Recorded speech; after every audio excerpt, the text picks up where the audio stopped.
Yo, yo, yo, and away we go. Hello, everybody, and welcome once again, returning from a 1 week hiatus, the AEW Dynamite Sidecast.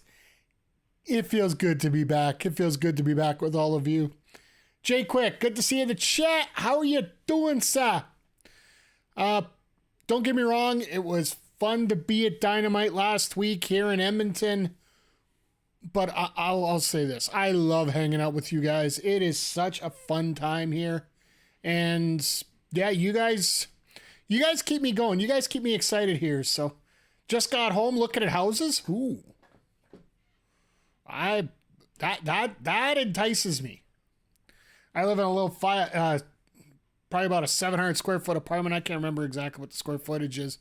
Big enough for a streaming, living room, kitchen, bedroom. That's all I got. But anyway, I hope you get whatever you're looking for, my friend. I hope that it's important to get the right stuff. Get yourself a house that's big enough for you, the right space. But speaking of spaces, my God, are they out in the wide open spaces here tonight with AEW? Yes, I know that was a very, very, very long, how do I put this, segue, but it's still working. It would be the first ever house you'd own. Nice. I've been at the point now where I've just been renting my whole life, and I'm already at an age where buying it, I'm not going to gain that much out of it. When you're turning 45, you're not getting that much time to pick up a house, so get the appreciation on it. So, but yeah, Dynamite last week was a lot of fun. Picked up the tour shirt. If you were here on Saturday, you saw that. And overall, a good, fun time. Just like I said, whenever you're going out anytime now, it seems like the cost is just through the roof regardless. Whether it's to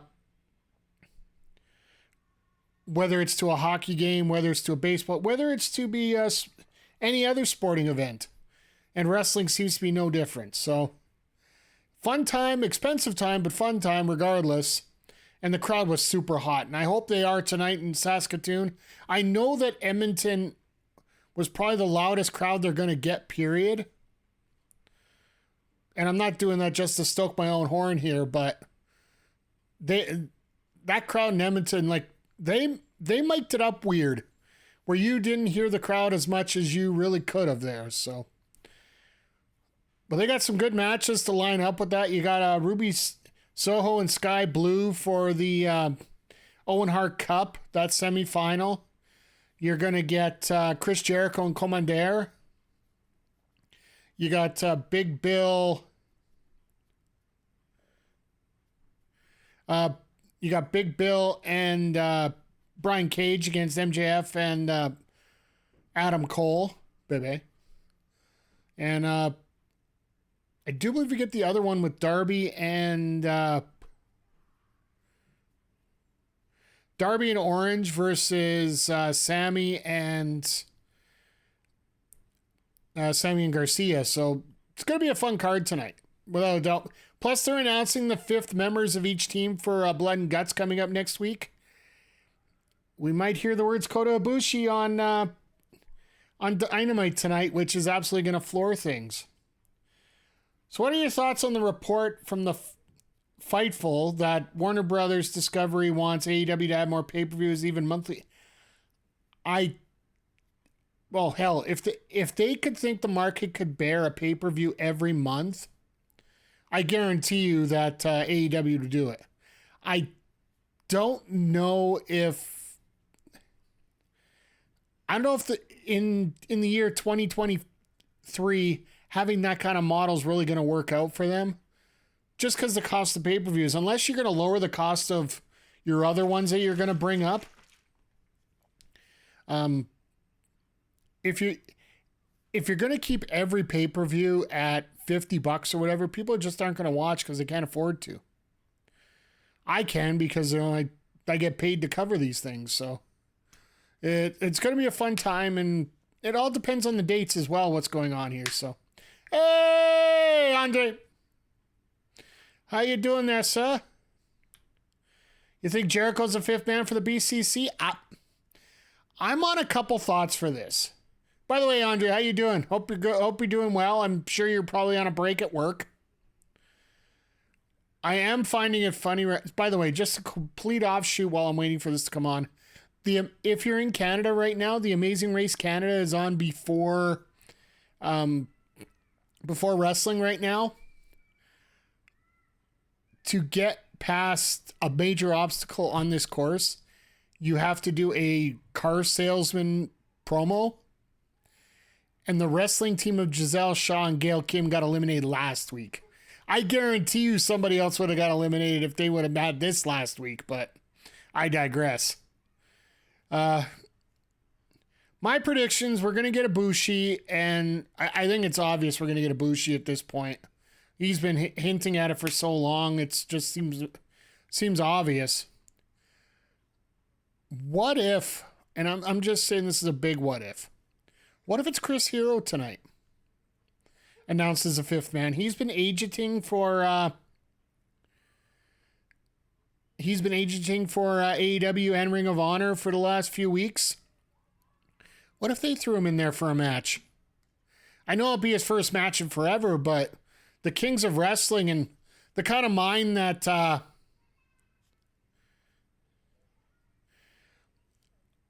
Jay Quick, that's a very good point. I'm going to discuss that right now here. It is Punk is going to put himself into anything that's going to make him look positive right now when it comes to going to make him look positive in the light of public opinion right now. So, for example, he'll pitch himself to be in the Blood and Guts match. He'll pitch himself to lose every single match from here for the next 4 months. I honestly think him asking to be a part of Blood and Guts was merely nothing more than a PR spiel, as we call it. So, you just did your 2 spots today with Mel and Saturday Night's Main Event. Then you're going to be with Ed. You guys doing the Secret Invasion show tonight again, Andre? I thought maybe you would wait until tomorrow.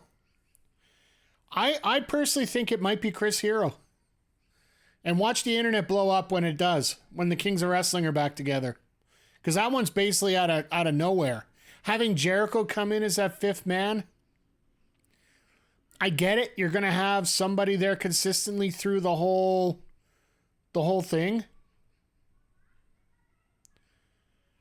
But I still think Hero would be a better pick, to be perfectly frank.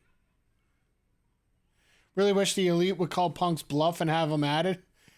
You know what? I wouldn't mind that, but the fact... Here's the thing, and I know that I was listening to McGuire on Wrestling this week, and Dave Meltzer, as much as you want to... people want to crap on him for certain things and bias and whatnot.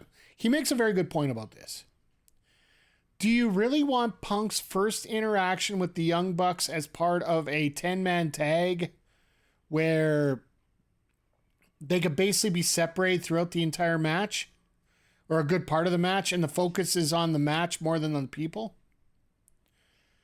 Okay, try to go live the same day. That makes sense. I appreciate that, Andre. You guys do such hard work there over at OLE for the Marvel stuff and over here for the wrestling talk when it comes to Japan and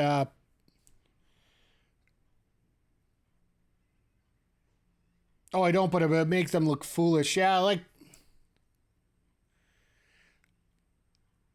I think no matter what, that would be a Tony Khan call to veto that. As much as they would like to do it, I'd love it to be Punk just for the Twitter's already in a meltdown in the video game world right now with the Activision Blizzard ruling coming down from the States. So I don't know if we need any more of a meltdown right now. We're just starting to build up Blue Sky and Threads, which I hear are the two that most people are getting into. I'm already on Threads. If you guys don't know, it's Mike the Score underscore. Mike the Ref underscore, sorry. And here we go. Dynamite's about to start. And during one of these breaks, I'm going to have to show you this t-shirt I'm wearing and some extra gifts that were given to me. Thanks to all your help here just a couple weeks ago. Now you got me believing that it's here. Hey, you know what? There's been so much history of booking interesting stories like that. It would not surprise me in the least.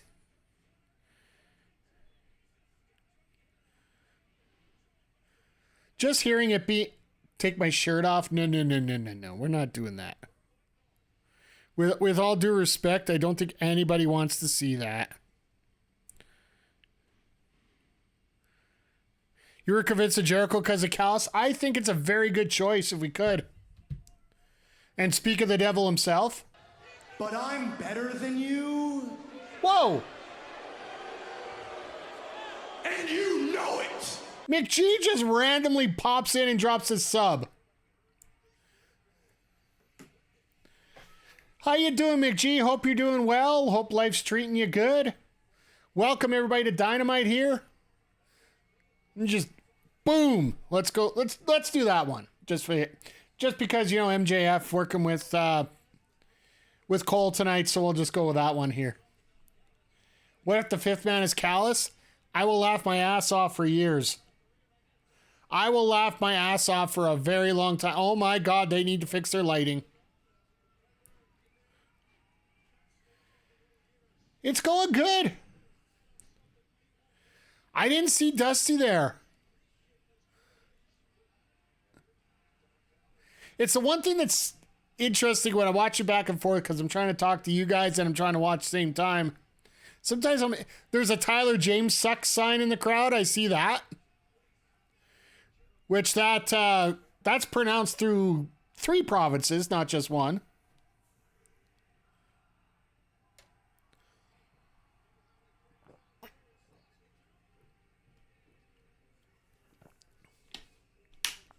Well, it was like a second algae, so. But I just find it so cool that Adam Blank had that front row seat and he was all over the show. It was so cool. Hey, Zodiac, how you doing, my friend? Good to see you. Good to see everybody here tonight. We are fired up. It is. I will say this. After that show in Edmonton, I honestly feel that AEW really does have something special in their programming. For the mere fact that, like I was mentioning on Saturday and then today as well, the way things were mic'd up in that show, at that show, were completely different from what you saw on TV. That crowd was not just red hot, it was white hot. And I mean white flame, not racist. Let's just get that straight right now.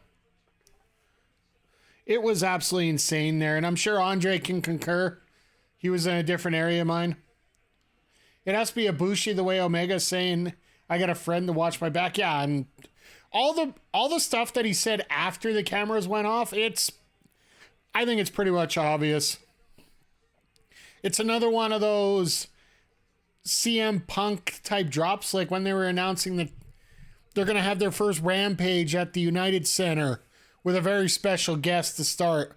Didn't actually mention the name, but yeah, it was insanity at that show. Like, I've been to wrestling crowds for the better part of 10 years.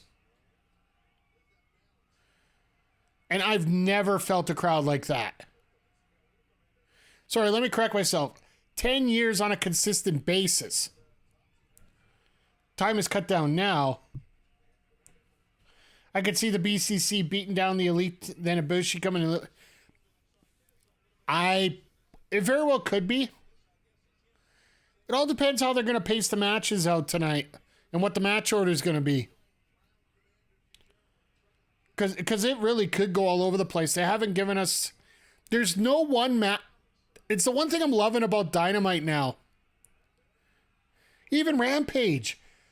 You have all these matches that any one of them could be a main event match. Like, you would notice on old school Raw, you'd have there would be a possibility of an Intercontinental Championship match being the main event. So, it really could be insane what we could be seeing tonight. Maybe they'll open it up as to what they're going to do tonight for the main. We got the 2 blind eliminators, so they're not maining.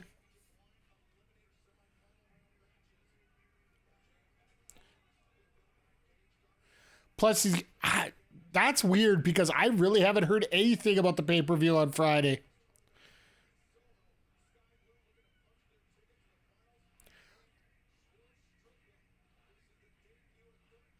They're going to do Nick Wayne and Swerve Strickland as their main event. Their main event match tonight. I almost guarantee it.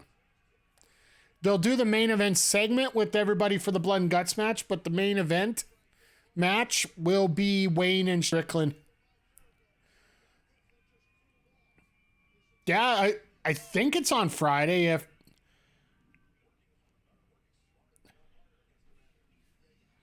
Only thing I've heard, it's Claudio and Mark Briscoe next Friday. Sorry. Yeah, because it's 21st, not the 14th. My bad. See, that's even the fact we haven't heard anything about it. And I think Tony's starting to try to do that semi on purpose for the mere fact that he wants Ring of Honor to be recognized as its own brand and not having AEW being talked on about you know what I mean? Just not trying to pump up an ROH show by using AEW for the fact that ROH is its own brand. Trying to keep them separate a little bit.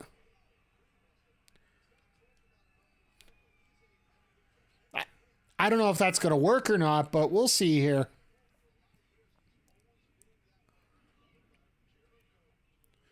I'm thinking maybe next Friday we could actually do a watch along of that, possibly. I'll let you guys know, because too bad Kingston's in Japan. I saw Claudio for the ROH belt. Would have been a great story. They've already had that match once, so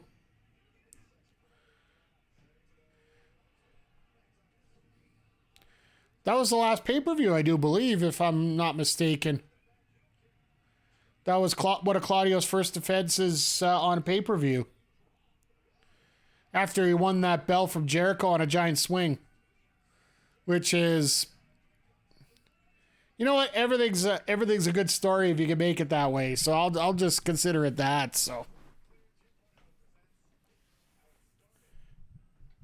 it's kind of hard to separate when your World and TV champs and ROH tag champs are still in AEW. Yeah, I will say that the Lucha Brothers aren't on as much anymore than they used to.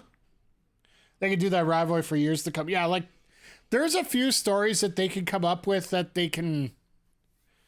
It's a very good point, McGee. There are so many stories that you can go back to in ROH that you can. It's like having a full chest of gimmicks and you can just pull out one at a time. Just anywhere. Claudio's on. Yeah, well, that's the opposite. Claudio's on every week. And. Well, here's the thing. I don't think they're focusing on Claudio out here. That's the other thing. If Claudio was in a lot of singles matches on regular TV, which he's got a few.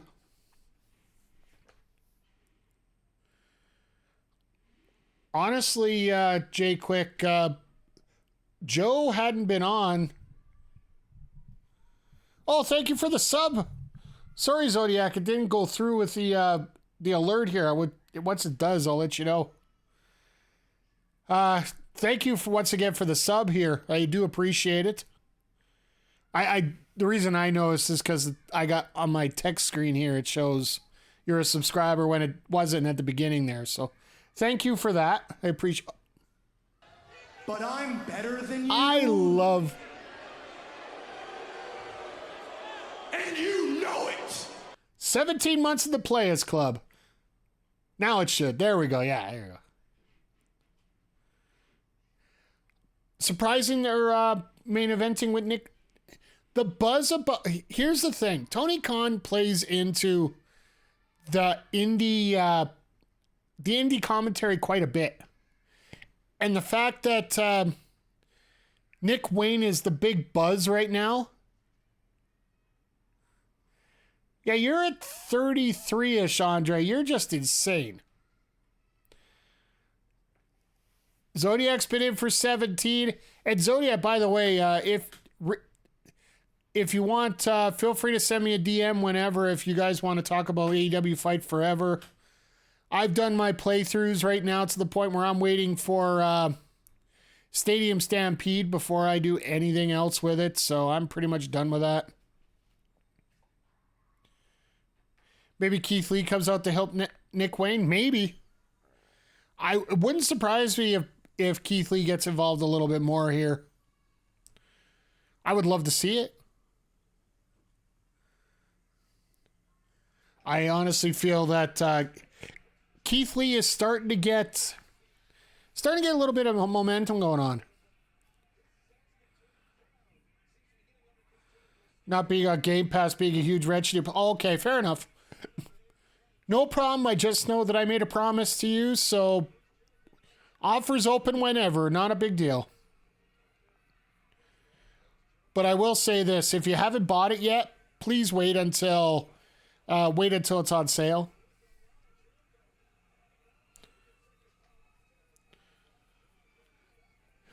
Because if you guys didn't check out my review on AEW Fight Forever, I actually recorded one at the end of my Twitch stream. I was going to just put that out, but unfortunately, I watched it over again, and I'm just like, I gotta re-record it.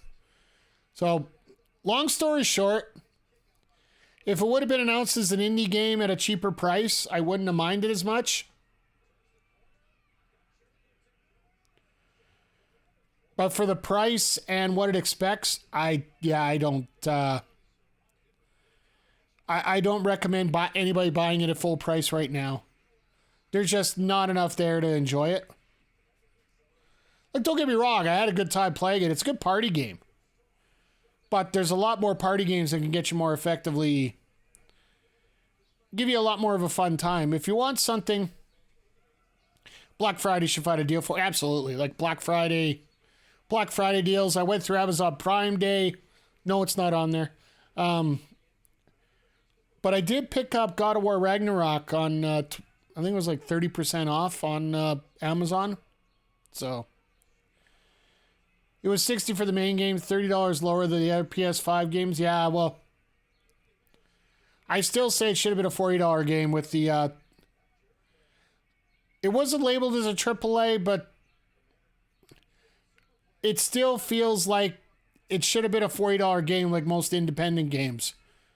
There's just that lack of polished cleanliness to it.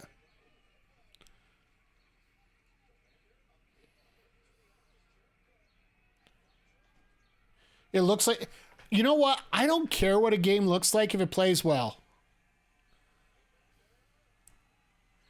What the hell was that? That's like a Fosbury flop shooting star press there. You hate Kommander? I will say this. When Vikingo came in, Kommander lost a lot of steam around here.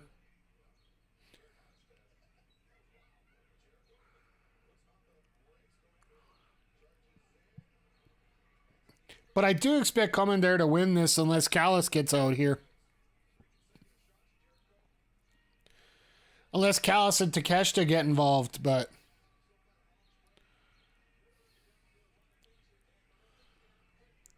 which I totally could see because he wants to. Fight Forever is $60 Canadian, yes. If you want the... if you want the DLC, I do believe it's $20 as well. It's 60 US too. Maybe buy it in Canada and just get it mailed up to you there. It's the same region.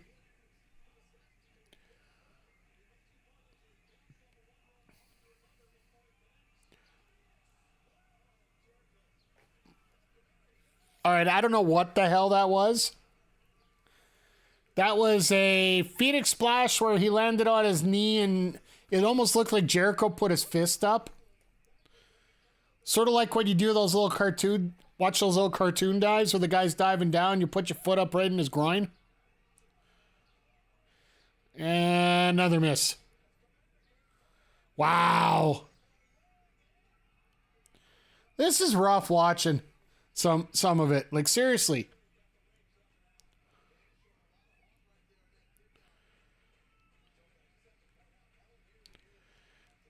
A little bit of a pain having this like this. Sorry, a little frog in the throat there. My bad. He's not getting any of this. Like, this match needs to be filmed at wide angle only. I can see where Andre's frustration at Kommander is.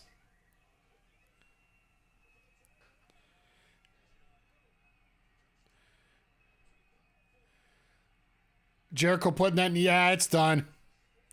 Jericho actually got the win. When's the last time that Jericho won? Like, won by himself. And here's the other part. There was no BS in here. Like, we've always talked about, like, him and Jeff Jarrett, the two constants, are shenanigans.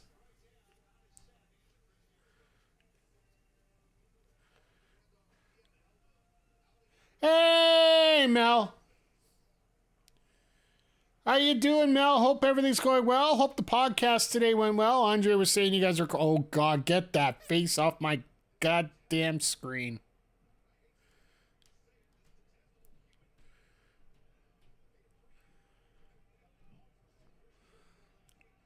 Yeah, Zodiac. Cleed. So, I was asked this last week. Is this music the brown note from South Park? Like, I was told that's pretty much what it is. And it would make a lot of sense.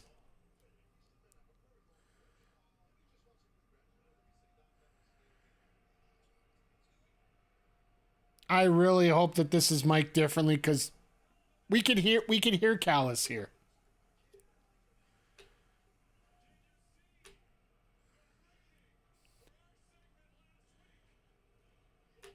Looks like they stole the audio from the horn in Red State.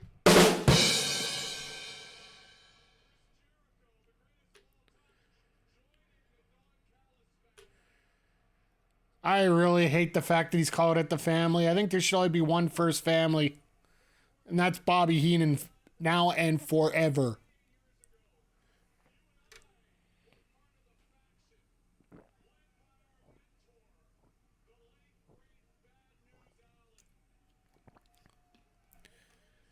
Oh, God. He's even bringing Bad News Allen back into this.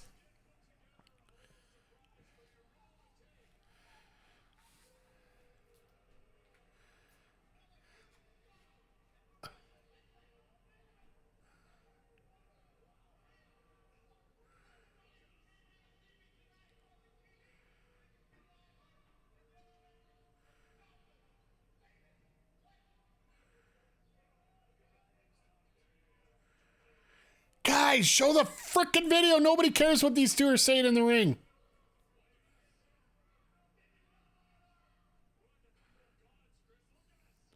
That was holy hair. No way Jericho joins him? Callis is a douche. Ha ha ha.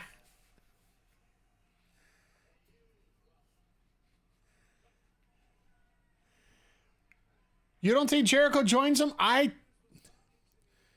think he's going to milk this forever, and then, Callis is going to get suckered out here.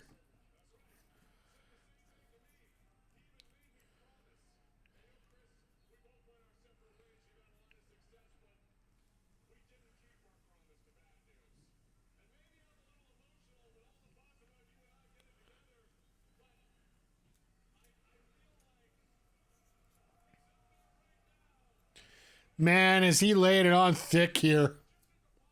A little too thick for me.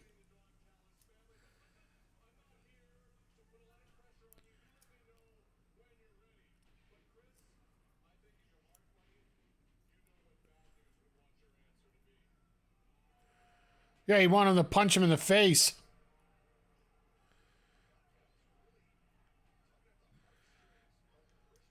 He'd want him to pull the ultimate swerve on him. That's what he'd want. He'd want the swerve on Callis.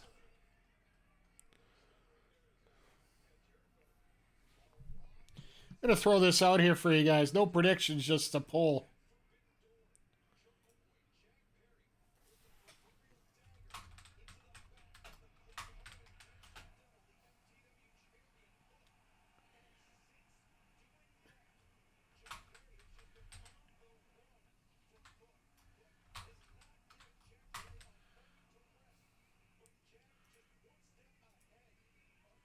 There you go. I'll throw that up for a few minutes here so we can check it out. What do you guys think? Just click on the poll here. Just want to see what your guys' thoughts are. Does Jericho join? If Jericho leaves the JAS, do they become the Appreciation Society or the alternate face? I think Sammy's pretty much on his way to turning face already. Garcia could be.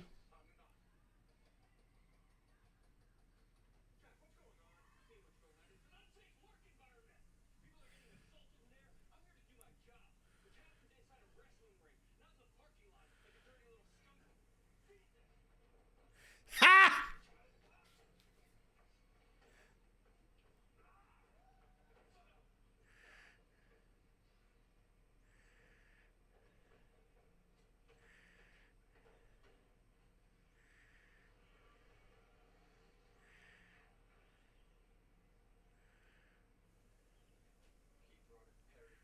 Whoa, what?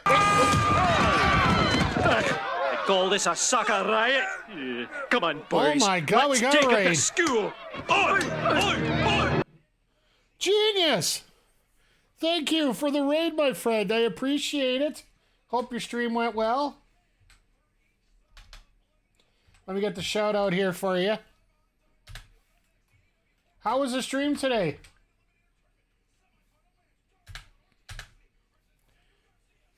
All right, Andre, you take care. What were you streaming today? I didn't get a chance to check it out before I popped on here. I was all over the place trying to get videos up and whatnot. So hope everything was going well for you. And yeah, it was good. Good. I'm glad to hear. Afternoon streams are always fun. Well, I think it's the afternoon still for you. Afternoon, early evening. It's always a good time, you know. For all those that are new here, I am Mike the Rev, variety streamer, former wrestling commentator. I'm still a wrestling content producer. Started having connection. Oh, God.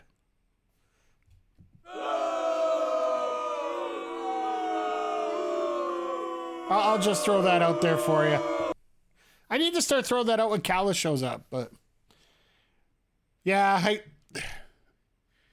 I'm lucky. The only time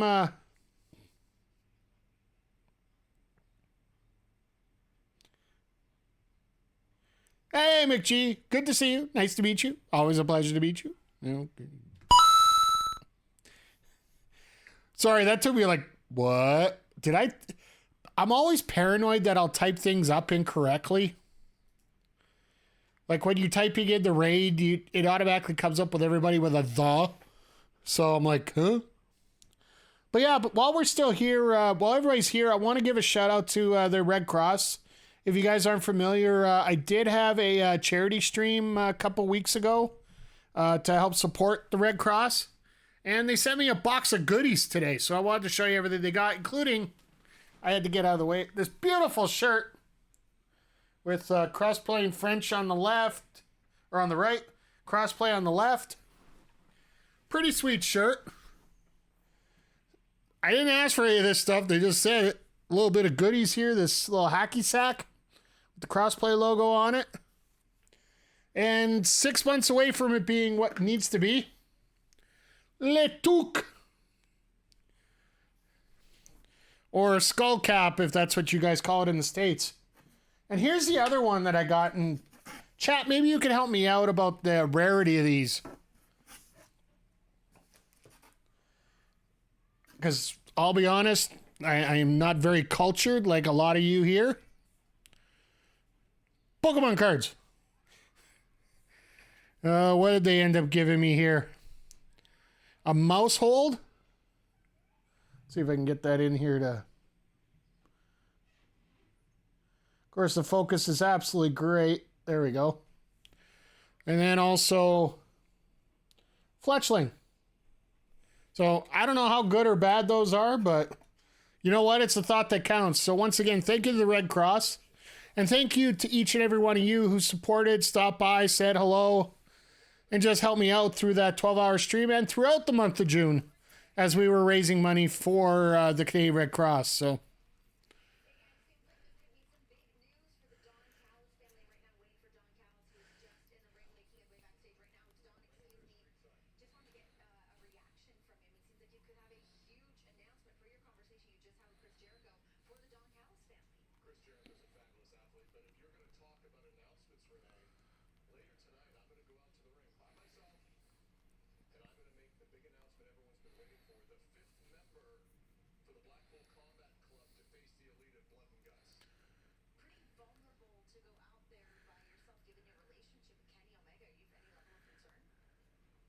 Callis is going to make the announcement.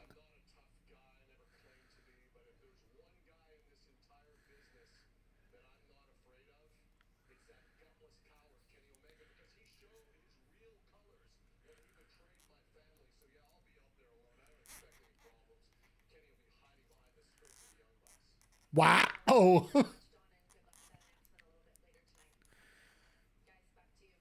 Callis gonna get his ass kicked.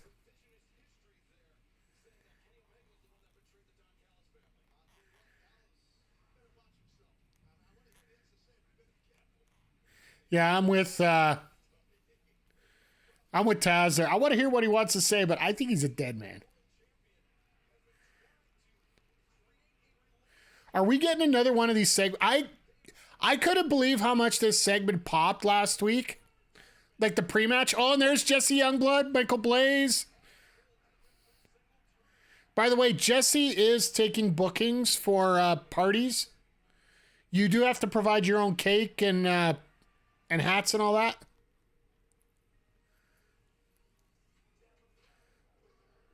This bonding of MJF and Cole is awesome, yeah.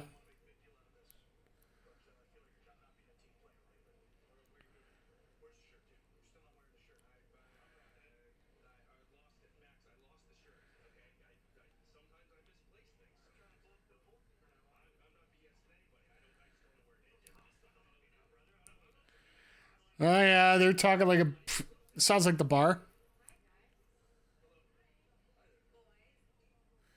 Okay. Casey Spinelli I noticed in there. Alexia Nicole.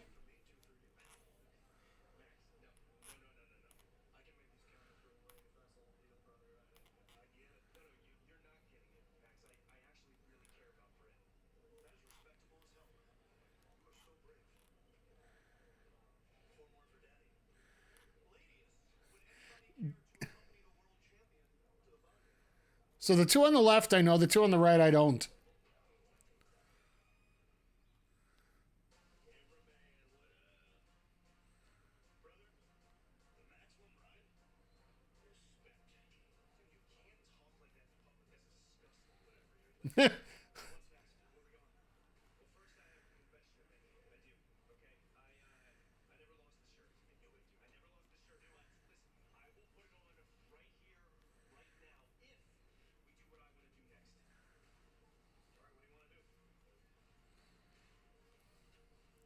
What? Ha! This is awesome. This is awesome.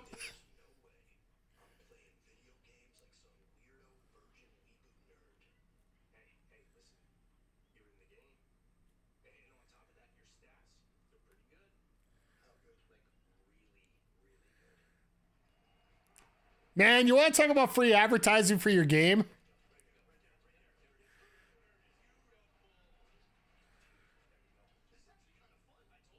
Wow. Max.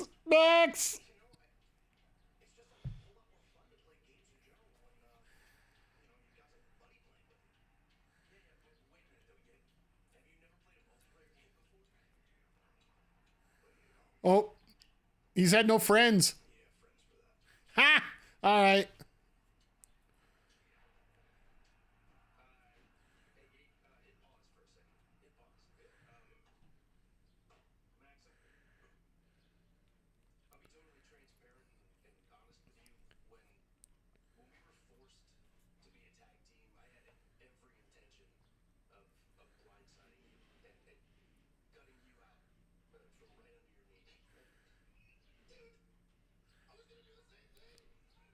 MJF likes JRPGs confirmed. Make them the tag champs? What? The two-man power trip.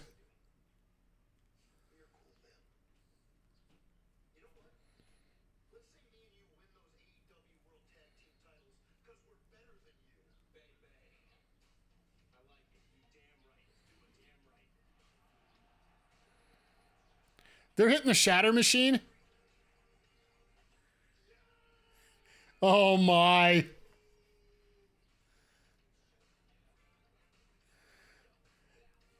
MJF is such a dork.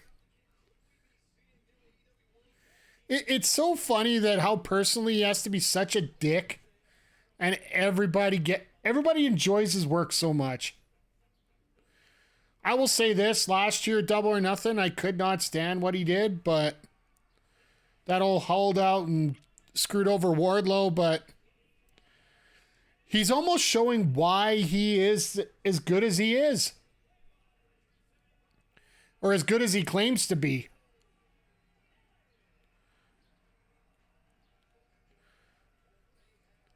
Like, I will say that, and I know Adam Blank absolutely loves him. I was actually on the opposite side of the fence. I know JJ, one of our regular VIPs, is absolutely detests MJF. For me, it was just, is he just a crappy Southern wrestler who just wants to be a copy of Ric Flair? These little vignettes, when you provide a little story behind him and it doesn't feel like it's totally contrived, maybe about, it's wrestling, so you gotta expect about 75% contrived. It almost makes him feel more relatable, more personable. And for the record, Zodiac, I'm not kid that didn't have any friends, but I hated JRPGs, so we're just gonna go a double bip on that. So I'm just gonna blow the whistle on that one. Okay.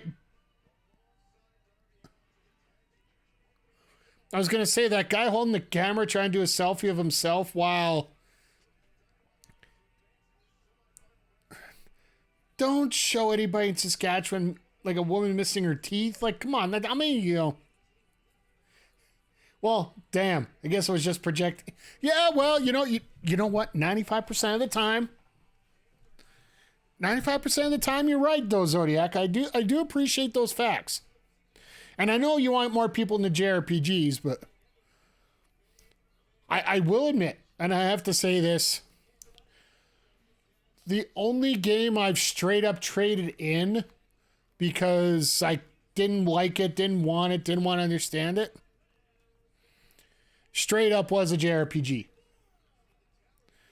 It was, I believe it was called Transformers Devastation, the latest one that just came out.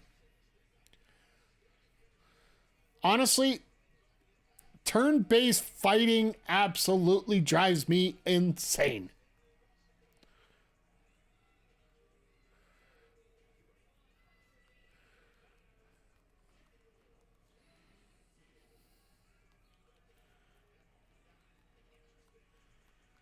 Thought that was a platinum joint. No, it's one of those like Mario and Rabbids kind of fights. If that's a JRPG, then yes, that's exactly what that Transformer one was. The new one's supposed to be a shooter, but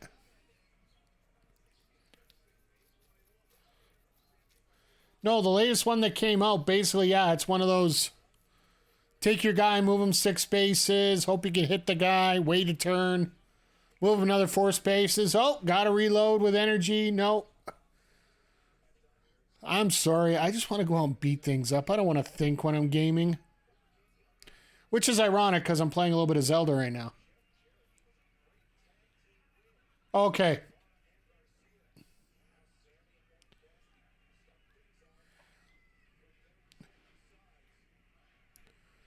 Okay, so the latest Transformers game, yeah, that would have been somewhat more of a Marrow and Rab.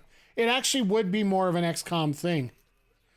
Without, you know, like when they don't have the cutscenes in between. The only cutscenes they had were dialogue, and I'm like,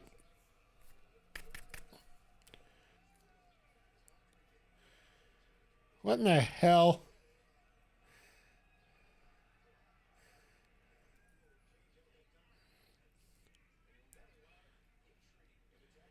Canadian developed Sea of Stars as a JRPG. Okay. I got to get my gaming types right. Maybe I'll have to take a class on that one of these days.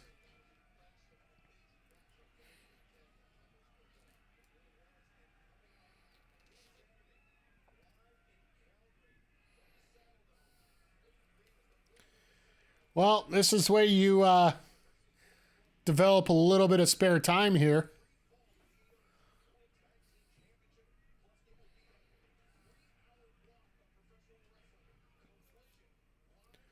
Jesus! That wasn't a shooting star press. That was an extra 90 degrees on top of that.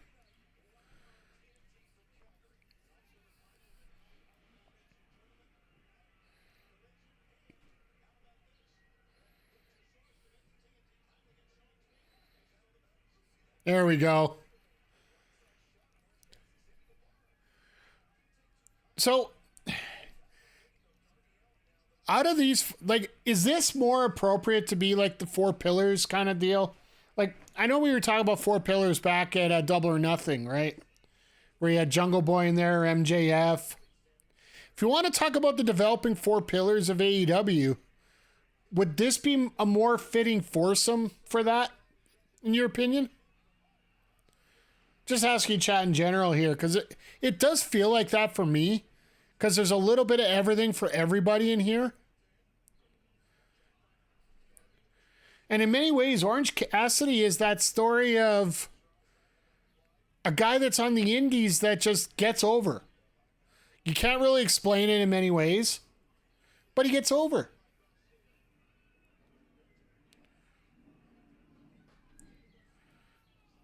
See, if Garcia was smart, he would have just moved out of the way and let Cassidy crash himself.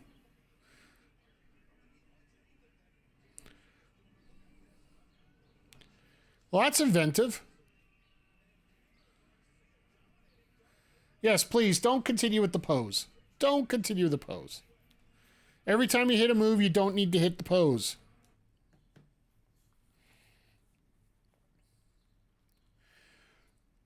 But my feeling is like 5-6 years from now, these are the guys that are going to be more in the main event spots. I would feel like once you move on from, like even if MJF decides to leave, whether, I don't know if he signed a deal. I am expecting that he already signed a deal. Hey, Jaeger, that's a very good, by the way, good to see you here tonight. Very good point there. OC progressed so much in the ring. Now the question becomes, when will his gimmick need tweaking?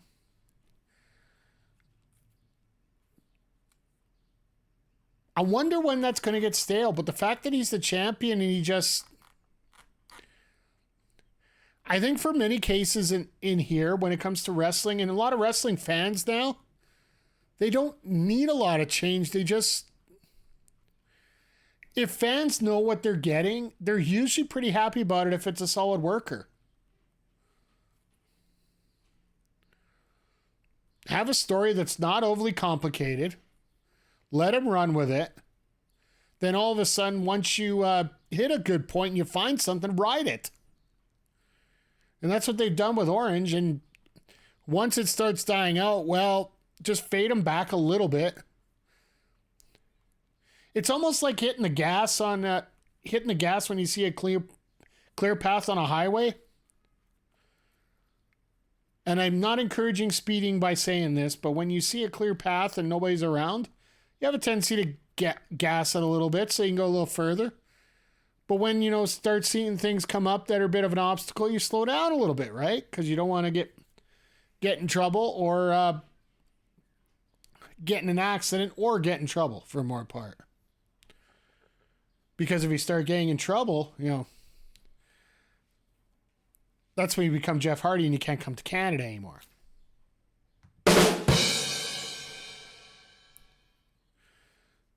Sorry, I got to come up with some original sounds here for the sidecast. I've just been so busy the last few weeks here trying to... It's funny because I'm trying to boost my streams up, but I'm also trying to boost the number of times I stream, but I'm also trying to edit. It's starting to run all over the place here. It's cold, but true. Yeah, like... Can't help it. I'm a little... I can be a little cold sometimes. I am from Northern Canada, apparently. Even though it is currently plus 26 outside.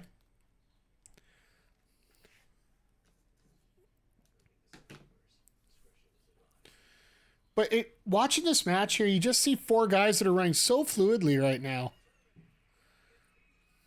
Like, you see that first match with Kommander and...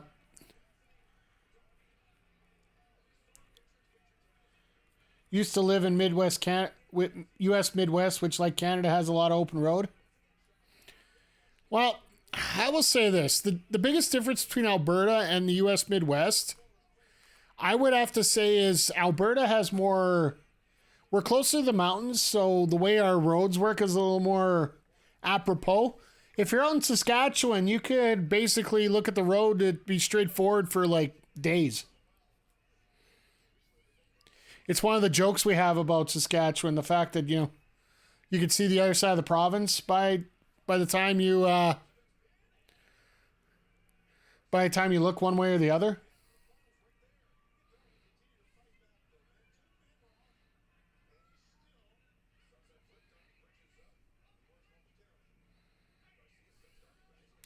Oh, there's your dissension.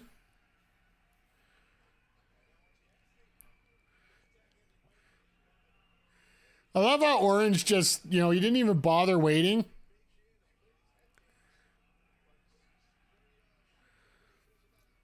He didn't even bother getting in the ring. No need to.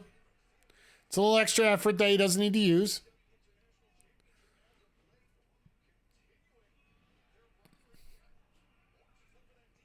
Nice reversal.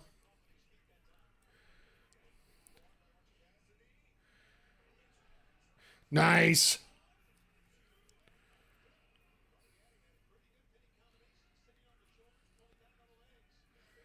Very, very nice.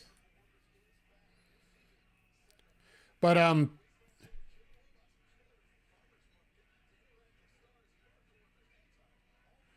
at least we're getting some TBS advertisements and TNT advertisements coming up.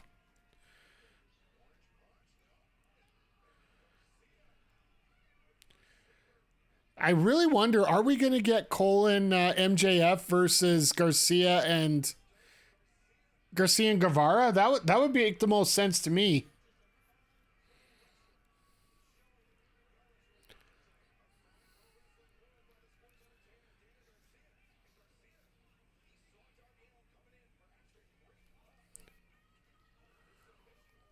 Wow, that was a... Always makes me wonder how you get that slum over here. Have you seen the rumors Warner Bros? Yeah, we were talking about that earlier. Jay Quick was asking. It wouldn't surprise... Like, if you're any promotion, you want to run a pay-per-view every weekend if you can.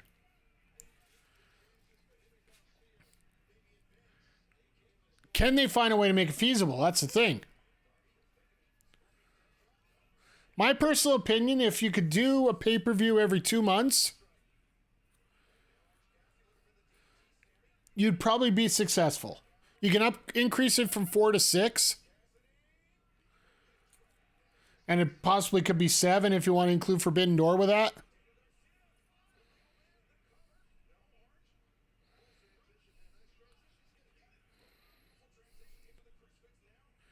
Crucifix into crucifix. Oh, God. Wrestling!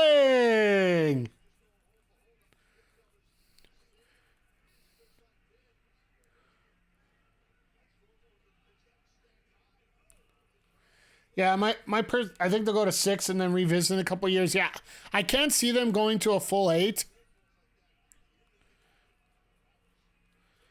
I couldn't see them go to a full 8 or a full 12. I just don't think there's a financial appetite for it. I see the UFC has it. You're going to get your diehards that are going to buy anything that AEW has, they're going to buy. And for the most part, like I said, the product is good. And you could get away with... I think you could get away with it every 2 months. I just don't think you can go much further than that. And then treat Forbidden Door like a very special event. And the one thing I'd like to see them do, Forbidden Door 3, January 5th at the Tokyo Dome. Have AEW go over to Japan.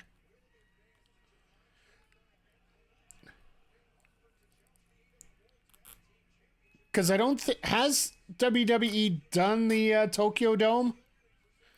I know they've done Korakuen Hall, I do believe, where they're in it. I'm trying to remember where their NXT event was when they had... I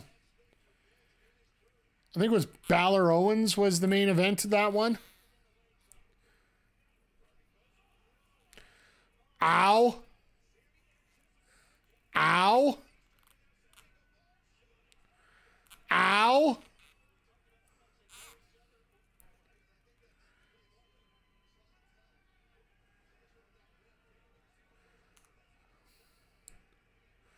The hell's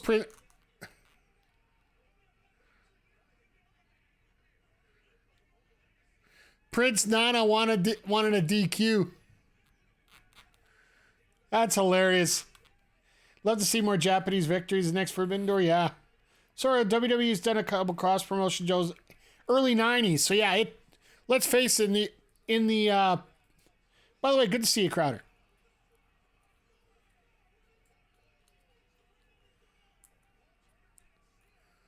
Wow.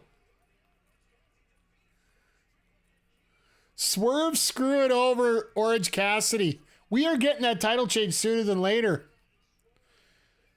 So let's face it, like, as much as we can't count SummerSlam 92, these early cross-promotion shows just aren't going to count. If AEW could be the first one to get over there with a big show, not Paul White, just a big show.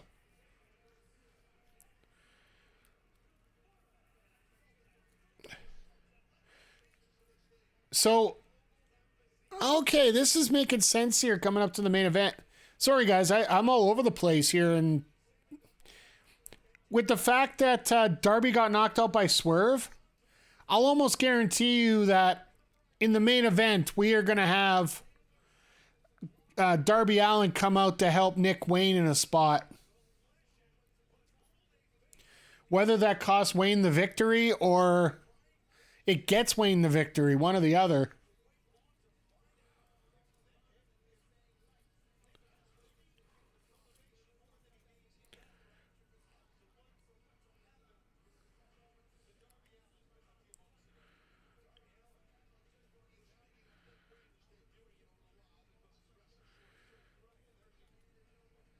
See, they're already trying to turn Sammy face in a way. Garcia doesn't want anything to do with it, but more Swerve on TV's out. Good. I'll absolutely agree with that one.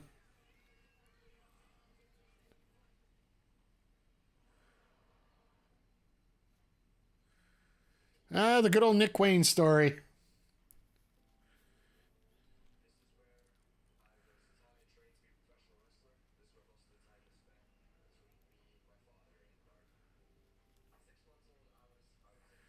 I love how Darby has the face paint at the dojo.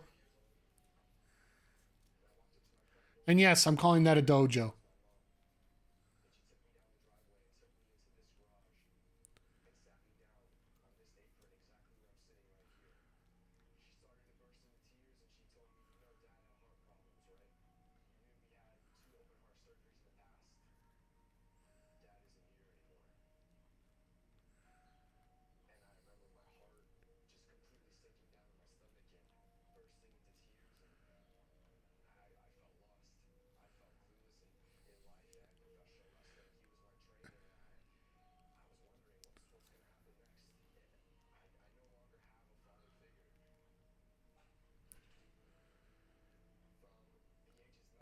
This is just such a story, guys. Sorry, I don't mean to be quiet there, but this is absolutely amazing.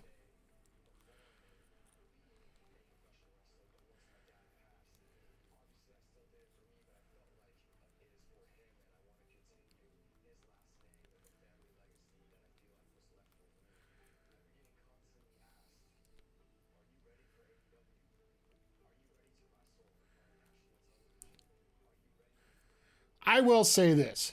If you're going to go anywhere to get started, it's fine. When you talk about the indies out here, Saskatoon might be the best place to start because, you know, the number of fans you have there, you know, is limited, you know. Yes, I'm taking a slight shot at Saskatchewanians there, you know. 3 million people, 3 last names kind of thing. Yeah, I do those all the time. Just don't forget to tip your waitress on the way out. But in all seriousness, like Nick Wayne, this is going to be one of the biggest opportunities we're going to see here show up in a very long time here. If you haven't watched some of his stuff at Defy, definitely worth checking out. He has been a bit of a phenom on the indies, and he's one of those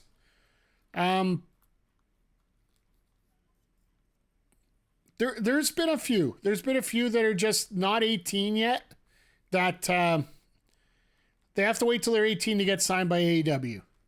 Because AEW won't sign any minors to any deals except for -1. He was the only exception, and he's not allowed to come in until he's 18 anyway. So,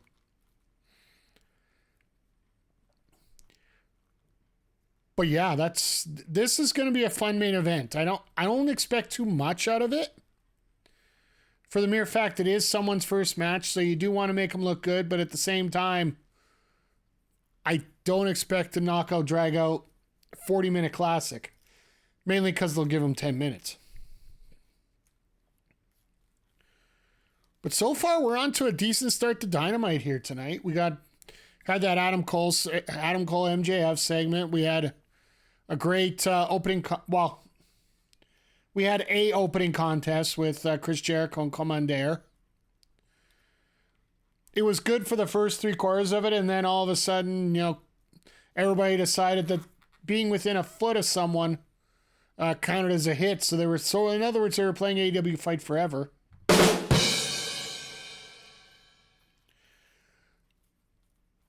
And yeah, other than that, we're almost an hour in already. It's hard to believe we're already an hour into the show.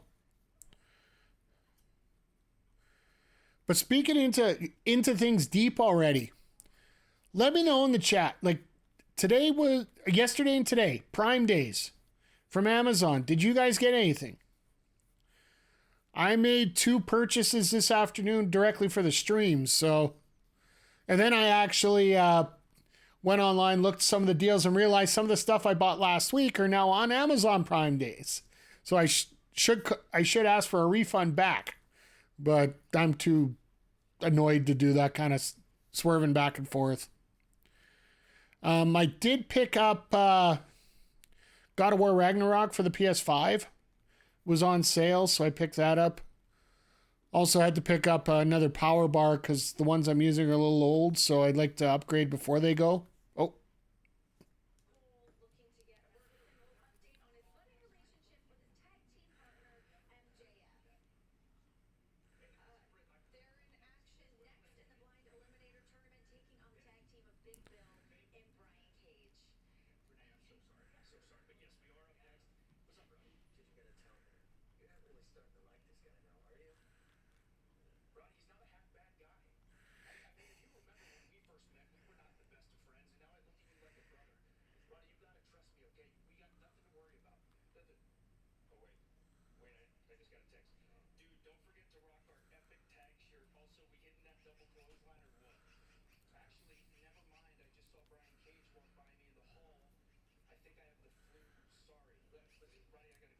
Ha!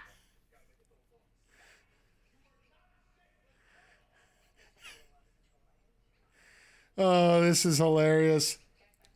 I like the fact that Renee actually has a personality. That actually,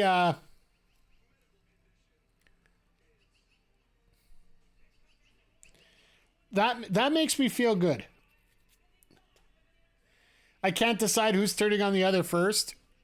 I still say it's going to be MJF.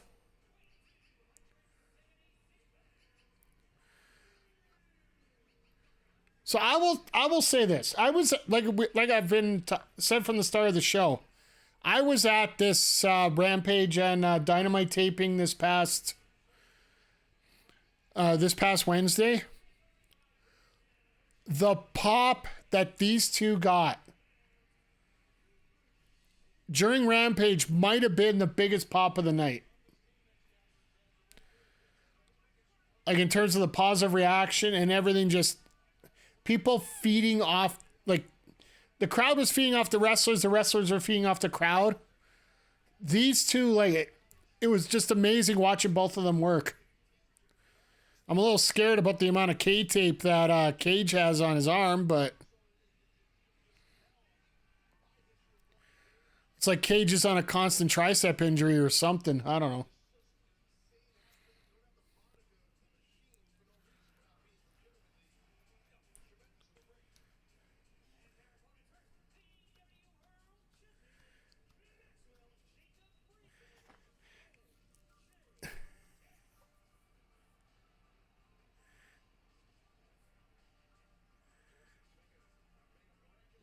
Wow, he did make a miraculous recovery. It seems like it's almost magic.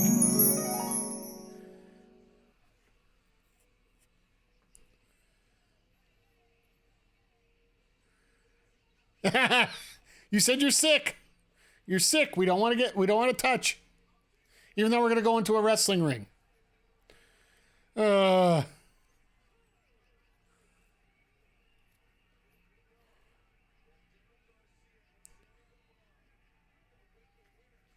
Give that guy a sign back. Seriously, he probably wants it signed too.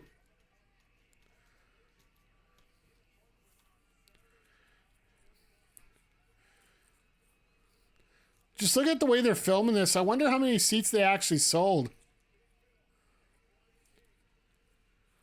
Because it's funny, outside of Toronto, Edmonton was the only spot that sold, it seems. Calgary hasn't even got that much yet.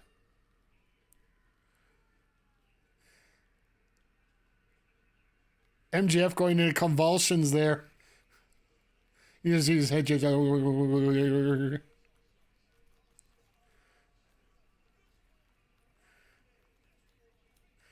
All right, Shawn Michaels, what are you doing? He didn't want to finish his last run because you know he'd run into Brian Cage.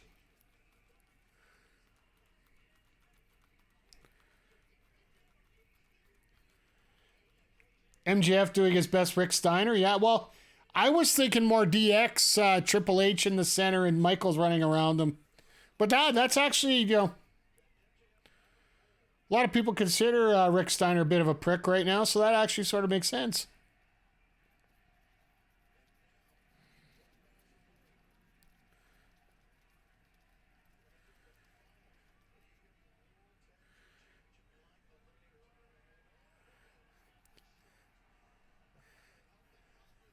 I love Shivani's enthusiasm here with these two.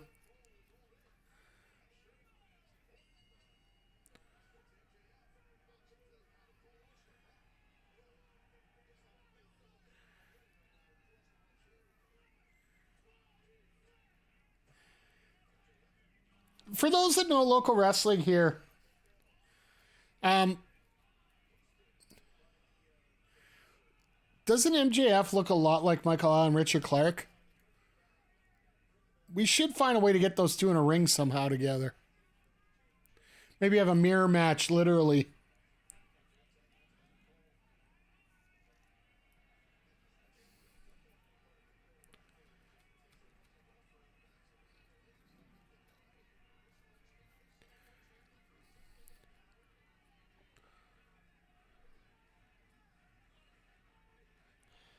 This is where MJF leaves. We could get a possibility of that happening here.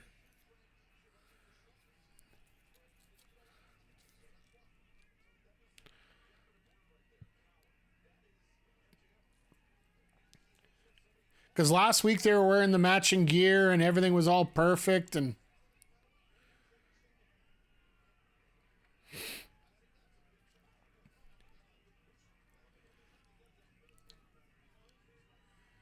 I don't know. It just gives me vibes of tonight might be the night.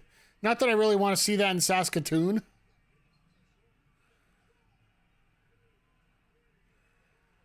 I'd be dropping an elbow right now.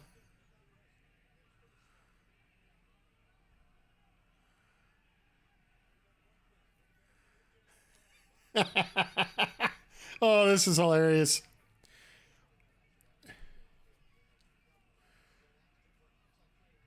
Who wants push-ups? That somebody stole that sign from my column, Richard Clark. Seriously. I sure as hell hope he got a match tonight. Maybe the opening match of the night. They do one warm-up match. I've always wondered what Cage's match will look like, hair would look like when it's not spiked. I don't think he'd have any hair at that point.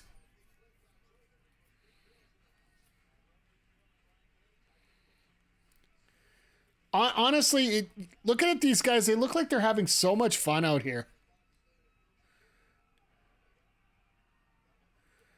All right, MJF's getting another ring again.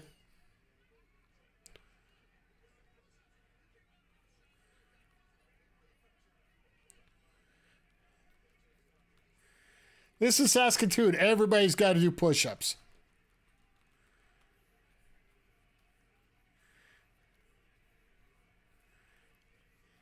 How much advance does local talent get when they get matches in AEW shows? There very well could be months in advance. It could be a day in advance. Like, let's take a clearest example right now. Bambi Hall. She was on Collision on Saturday, right? With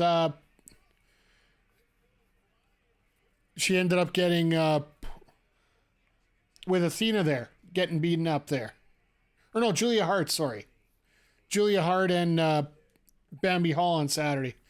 They were supposed to have Willow Nightingale and Athena in that match. And basically she was there for the ROH taping, so she got a second match. In terms of the other bookings, I couldn't tell you the exact amount of time that they know, but they do get a little bit of notice. Because AEW wants to make sure they know who they have coming, or at least how many they have coming. I do believe Sean Dean handles some of the extra talent, but things have changed now since the new structures come up, right? Because they now have Ring of Honor tapings instead of Dark and Dark Elevation. Back when they had Dark Elevation, typically it was Sean Dean who was booking the talent, and basically everybody would go through him and just say, look, there's X number of people we need and X number of matches we're going to do. So, in terms of how much official notice, I can't give you the exact count of what they do now. I'm assuming there's a little bit of time so that they know what's going on, but not enough that they can really spoil it to anybody. But long enough so they can actually book their time off and make sure that they're not double booking themselves with other promotions, right? Like for Dynamite, it's very rarely going to be an issue. But Collision is on a weekend, right? So you're basically going up against every indie in the board outside of up until this last show. Top Talent runs on a Thursdays. Even Love Wrestling that runs on a Friday here in town, they would have to, unless it's a local show, they wouldn't be able to work on a Friday. They'd have to be on their way out there probably. That if they don't leave early that morning, they'd have to leave the day before.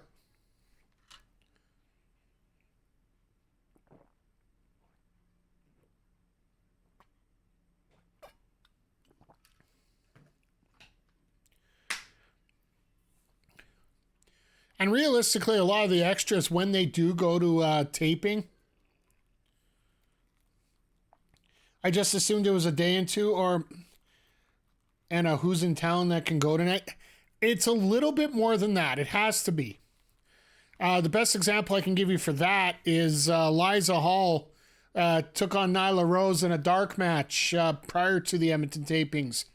Liza is from BC, and it would be minimum a day to get out here from Vancouver.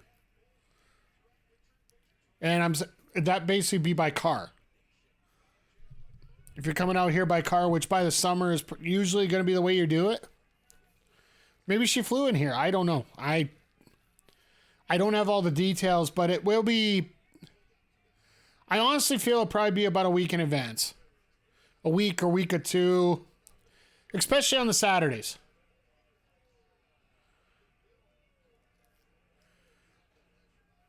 Bill's got one hell of a pose there as he's wiping his butt down.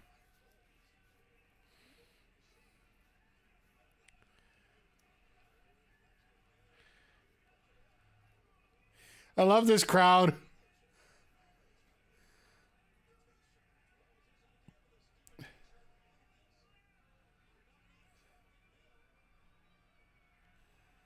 Some of the wrestlers on their own to find paint. More often than not, to get yourself down there, probably. They do get paid to be there. Oh my God, he's wearing the... Oh God. The body slam heard around the world!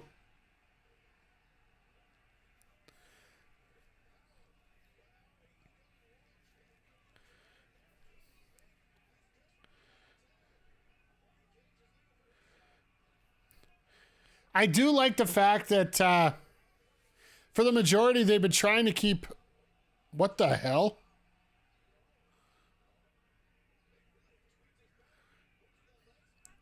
Oh no, this ain't gonna be good.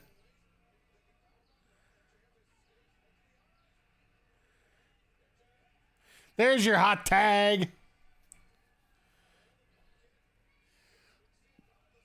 Like, I've never been booked myself like that case, but for most of the part, for indie shows, if you can card together, you'll get paid back for it. But speaking of crowd, the Edmonton crowd just sounded great last week. Yeah, that's what we were mentioning. Actually, they had to mic us down because the crowd was a lot hotter on the crowd was hotter live than it was on TV. I watched it back. It's actually pretty amazing.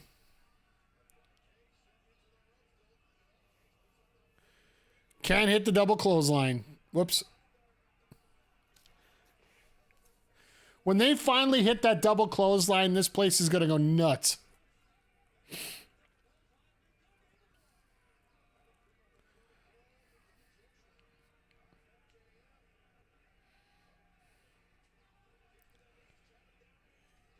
Really? Oh, that's somewhat comedy there.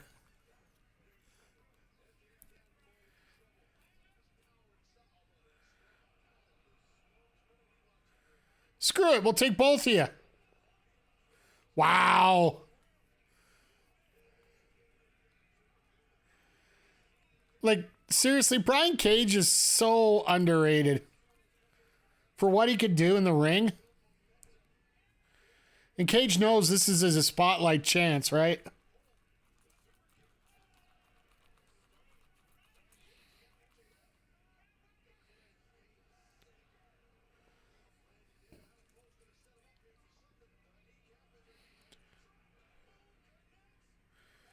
Oh, wow. So it's going to be MJF and Cole versus Garcia and Guevarra. My God, you want to hear double turns all over the place here? Like, you could get Daniel turning on Guevarra. You could have MJF turning on Cole. You could have... We're doing another mic spot? There's no birthday. We took care of the best one last week.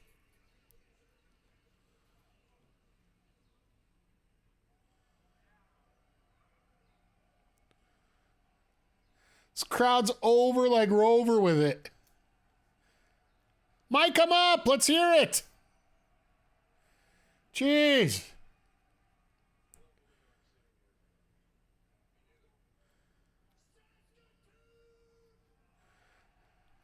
You tell me these wrestlers aren't over the moon saying that word on a mic?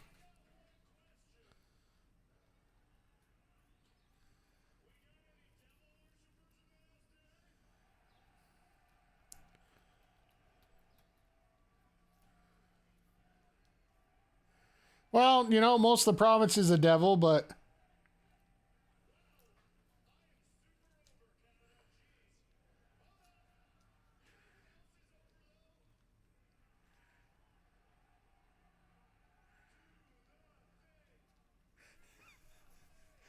Oh, God.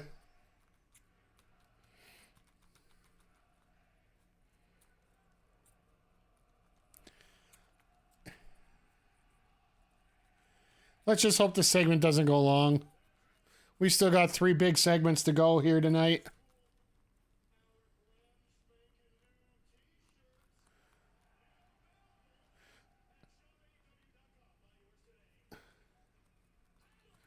So they've plugged the website. They've also plugged the video game.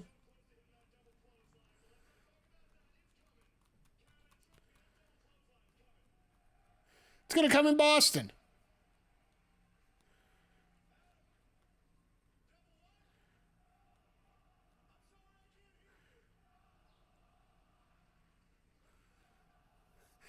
A double clothesline chant in Saskatoon.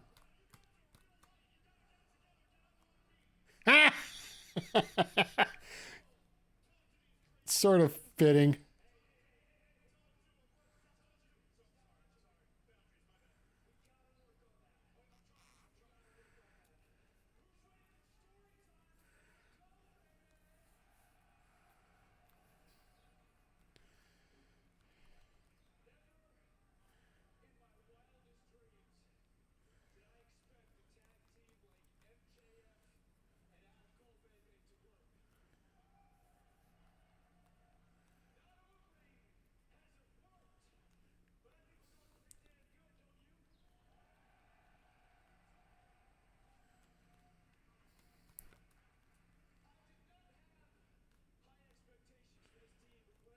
I think none of us had high expectations for this team.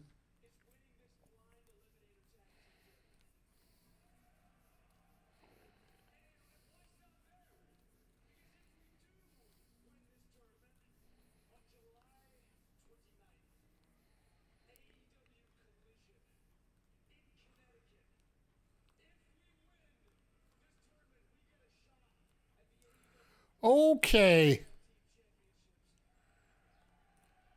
So they're going to go next. They're doing basically one major show a week, it seems.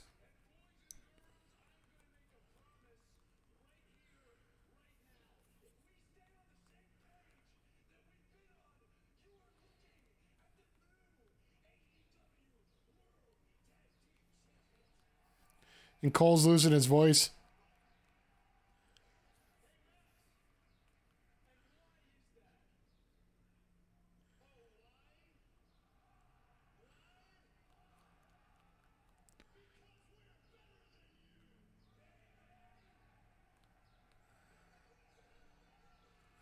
So could they go all the way to the tag title match? Here's a thought for you guys. This is a really weird thought. Do we go all the way and pull off the Juice and Switchblade tag title switch next on this Saturday, and then end up having MJF and Cole win it on the 29th? And basically give them 2 weeks to relish. There's a lot of possibilities going on here right now. Kane did it with Daniel Bryan, didn't he? Yeah. I love that hat.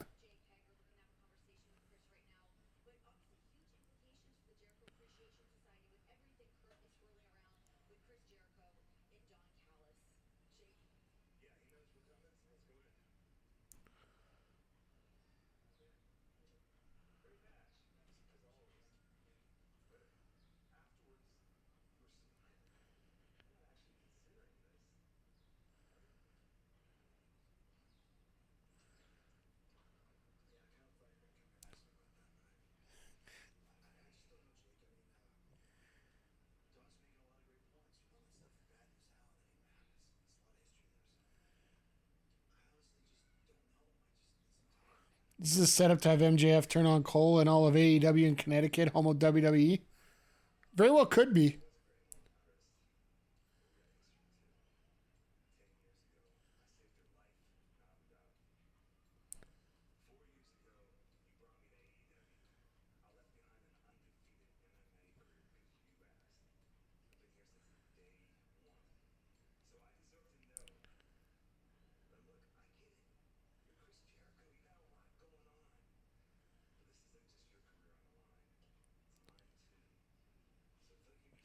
Wow.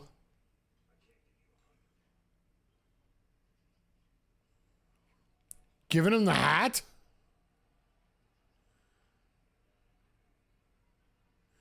Wow.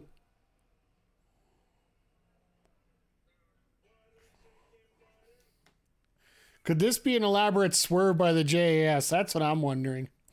This is, yeah. Could we get... That would be hilarious if MJF turns on Cole in Connecticut. And he turns around and says, I'm at my new home, baby. Because for some reason, it just... I was saying before that I thought that we were going to end up getting MJF and Punk in Chicago. Is there a possibility we could get MJF and Cole in Chicago? And save that Punk match for later? Because, let's face it, we got that MJF Punk match in our back pocket. We could pretty much pull that anytime. As long as Punk doesn't get injured, you know. Because, you know, it seems to be like a regular occurrence for him, but...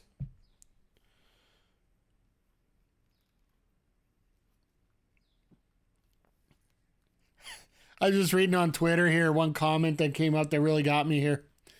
Why am I so invested in a purple hat? Because of wrestling.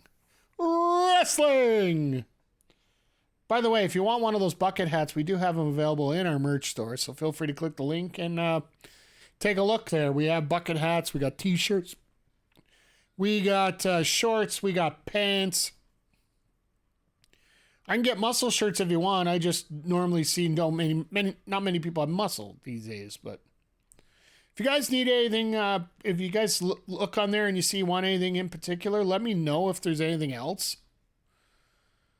Trying to convince them to do a few things, add a few things to the merch store if they can.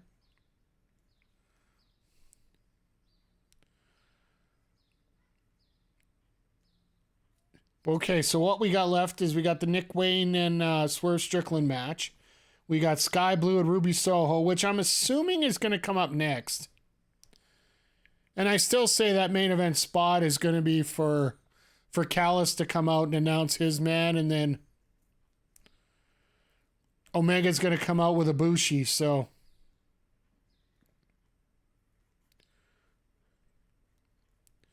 It only... You know what the swerve could be? And this could throw everything into chaos for all over the internet. What if Callis's partner was... What if Callis's fifth man was Ibushi? Could you imagine the uproar if that was the case? Punk would be one of the secret participants in Blood and Guts, then set up Punk Mox rematch in Chicago. I don't think you do that. And we were talking about this during the pre-show. You have, oh wow, they're not even that segment must have ran long because the women are just heading out quick.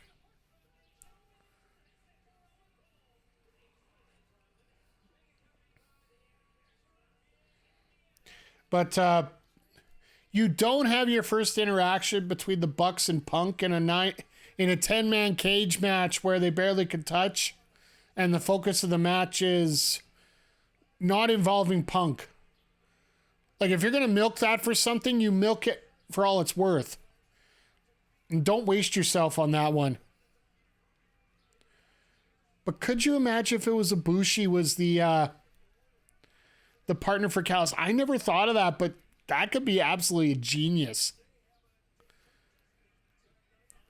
Because Callis said you abandoned your family. Well... I think your lover might be part of your family too.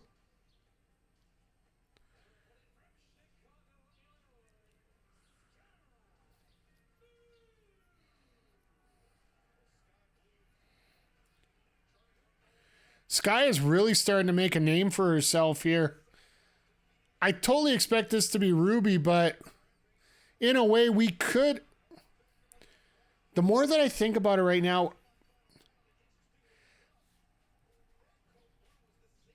the favorite's got to be Ruby in this match, but think of it this way. Do we want to have... What kind of matchup do we want? Willow and Ruby? Do we want Willow and Skye? Do we want Athena and Skye? Or do we want Athena Ruby? Now, if either Athena or Ruby were face, I would say that'd be the match we want. Personally, what I like to see is have Skye and Athena go at it here for the... She's got a great finisher, just needs to round out the rest in ring work. Well, absolutely, she's got a lot of work to do there, but the amount of increase in development that Skye Blue has had since starting right now, it just, even learning by osmosis these days. And when I say by osmosis, I do believe her boyfriend's Darius Martin.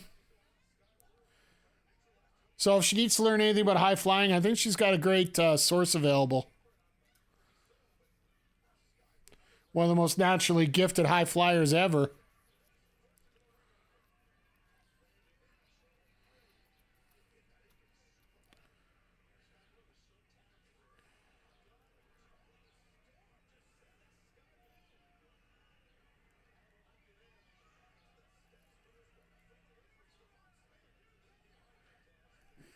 I love the baseball toss that these guys get to do.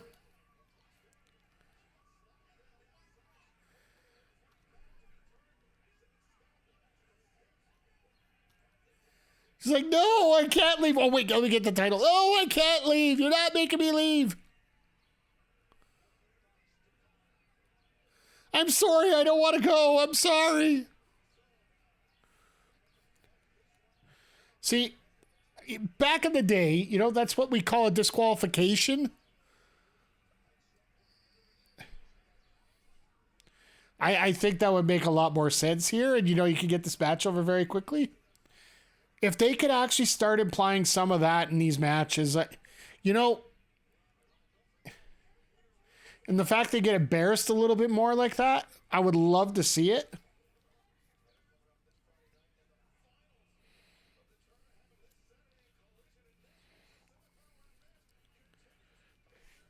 I really hope Willow's good enough to go for her match. Well, it's going to be tonight, essentially, because they do the taping for Rampage tonight for Friday. So we'll know by the end of tonight, due to spoilers, of course, that whether Willow's able to go or not.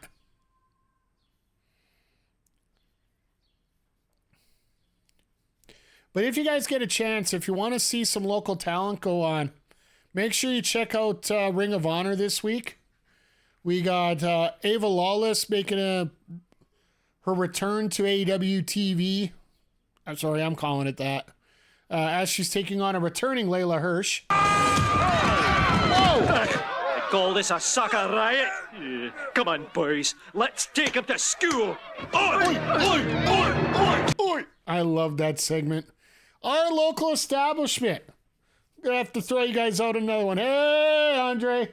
Long time no see.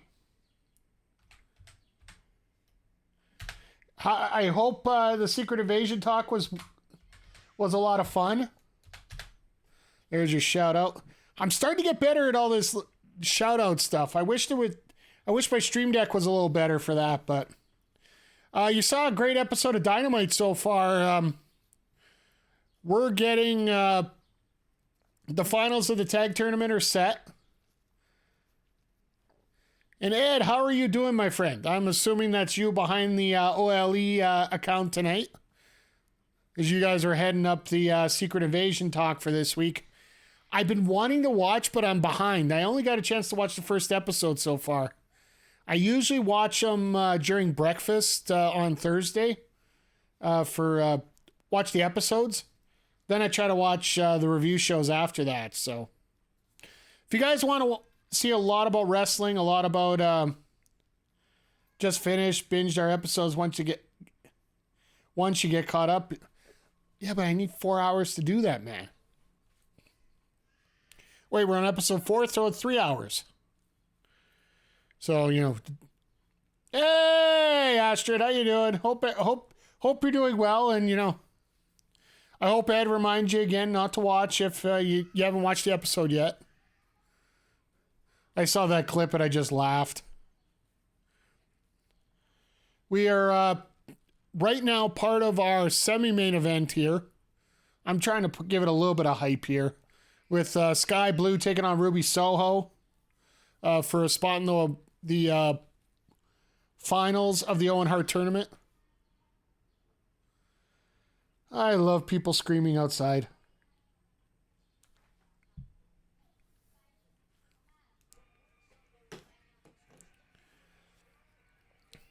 But yeah, so far tonight we've had, I would say, a pretty good show. The opening contest was a little bit of a schlub. And when I mean schlub, it was Kommander and Chris Jericho who decided to finish the last third of the match like they were playing AEW Fight Forever. And if you were watching on Saturday, as long as you were within a foot of the other guy, you were hitting him. That's pretty much what they were doing here, so.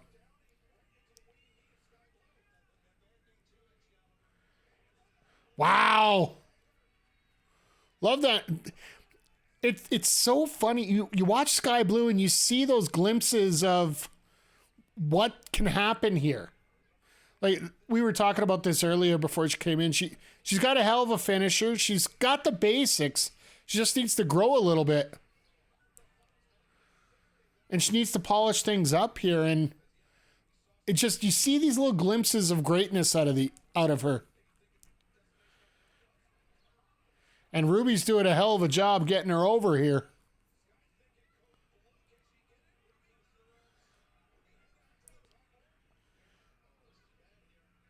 Oh, she dropped her. I was gonna.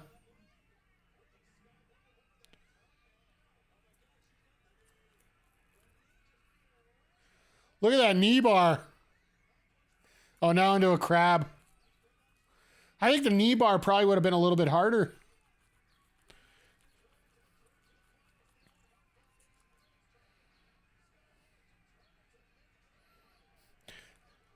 And somebody's hair just went flying. Or fell out, one or the other. Because I'm sure as hell that ain't confetti. Oh yeah, she's got extensions. There we go, that's it.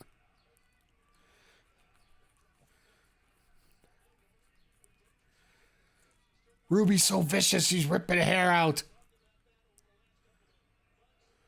Oh wow. That's like a Ty Mello's old finish. Like the Ty KO.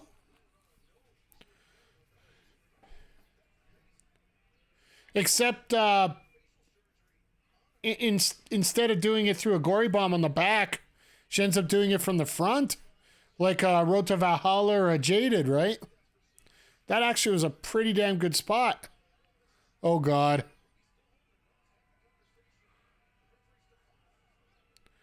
Yep, more cheating.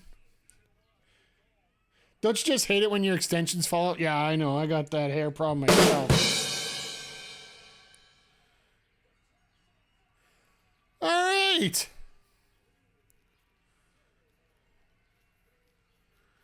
So 2 years in a row, Ruby Soho is going to the Owen Hart finals. I'd have to. All right, chat. Who you got for the other half? Is it going to be Athena or is it going to be Willow? I'd assume it's going to be Willow just because you want that face heel. And Ruby's basically gone through the 3 main competitors she's dealt with for the last 6 months. Like ever since the Outcasts got together, That's what the feud's been. It's been Baker Hayter. It's been Skye Blue, Willow Nightingale, and Sheeta. So I'm figuring it has to be Willow. I think in Calgary you could get away with Athena and Soho. Rooting for Ruby. Take out the personality. How does she beat Athena without killing Athena's momentum? Interference.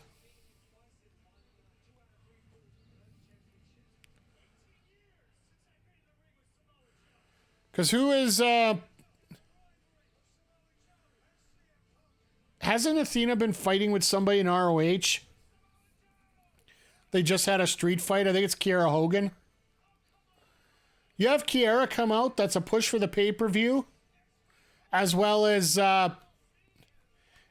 puts Athena over as being, we have to end this one way or the other kind of deal. I just think Ruby's due for a big moment. WWE really never gave her one. I agree with you. I agree with you, Zodiac. I think Ruby deserves the win. I think Willow will be the person to put her over. I think this last little flurry here with the New Japan Strong title sort of gave Tony Khan a little bit more confidence to put Willow in those spots. Because it seems like Willow's starting to develop into one of those main event spots, right? Like before they had maybe 6-7 girls that they kept in that position. And now it's starting to expand a little bit more. Little bit more trust in some of these other ladies here.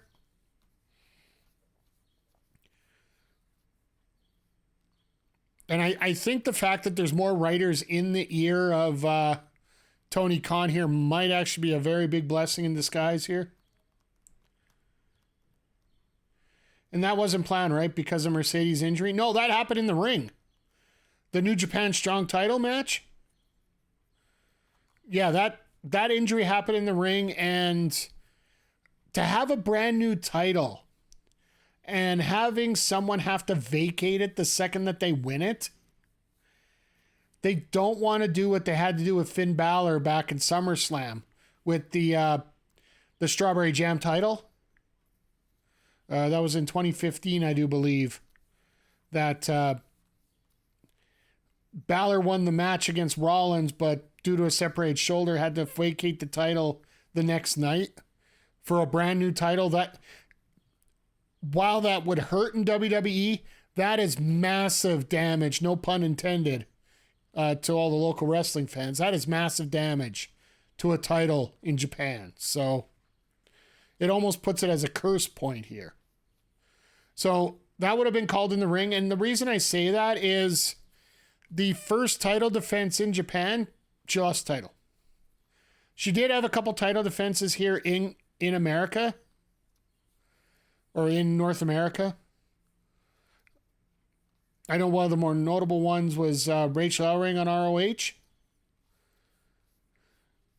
Always got to put in the Rachel plugs when I can, just saying. But yeah, Julia took that title off of her pretty quick. A lot quicker than they usually have their title changes in New Japan. So whether it's New Japan or Stardom, either way. Usually title reigns last a while because that helps develop the championship a little bit more.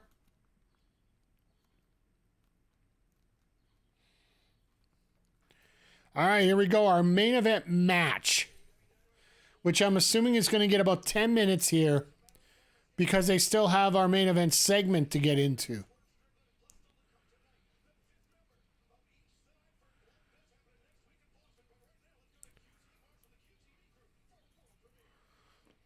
Oh, God.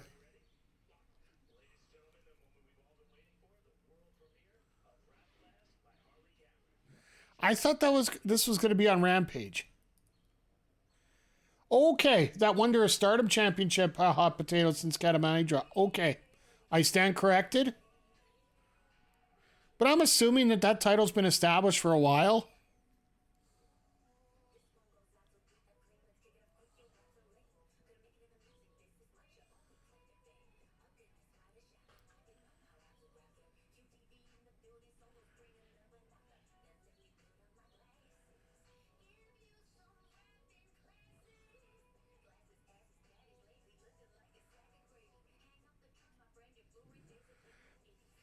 All right, this is rather basic. Thank you, Mel, by the way, for bringing that up. And if you want to get more information about Stardom and New Japan, check out Andre and Melball on our YouTube channel.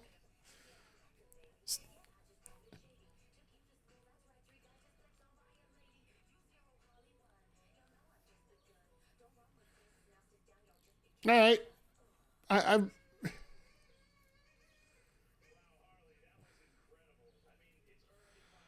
you gotta admit, if she actually did that for real, not Jeff Jarrett did it, pretty impressive.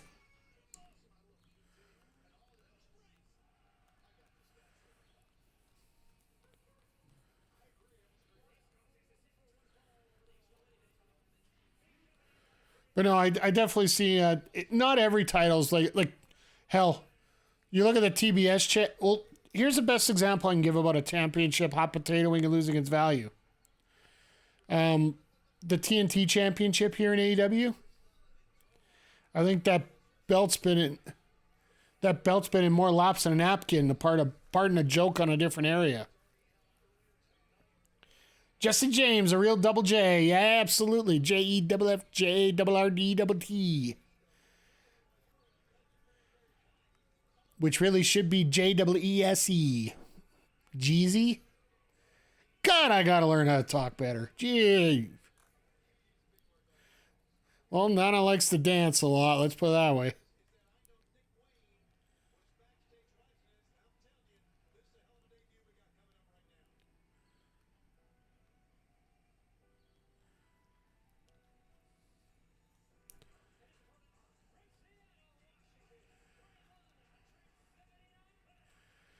Darby's coming out to help out Nick. That's...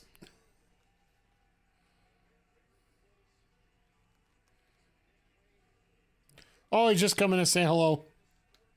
All right, fair enough.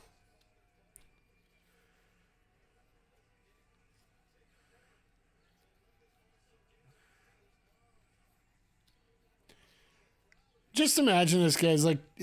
He's 18 years old, making his debut on national TV.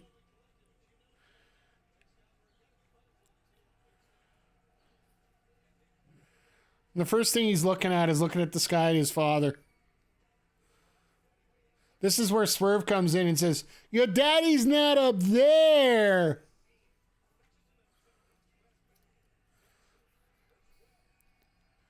Who dare put that "Welcome to Heart Country" sign in Saskatoon? Who put that "I hope both teams have fun" sign up too? Man, they got some creative signs in Saskatoon today. Must be a lot of Alberta wrestling fans that went over there.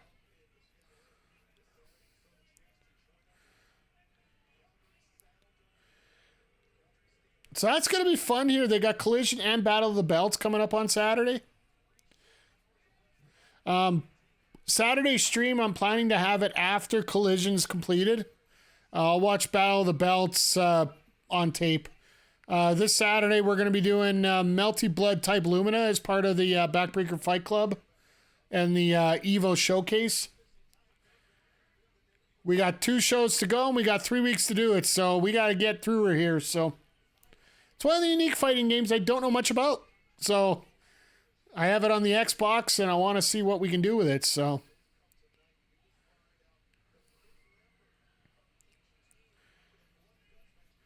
But I'll start plugging my stuff after here, so... Oh, look out. I don't know what that was... Oh. See, they're actually showing that these are misses. And I appreciate the fact that they are missing, and they're showing they're missing.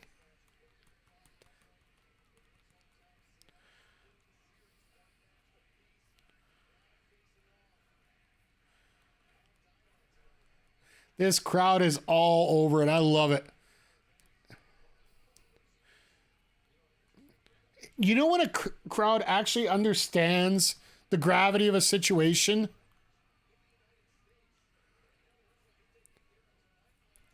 Wow.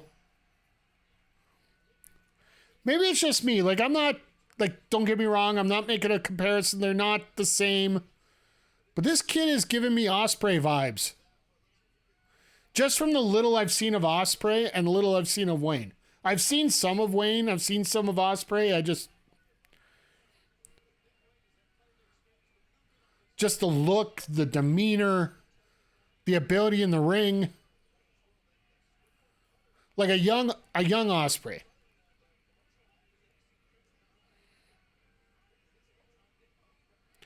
Wow. Okay. Oh, he got caught on the top there. Oh, God. Oh, God. This is going to be rough.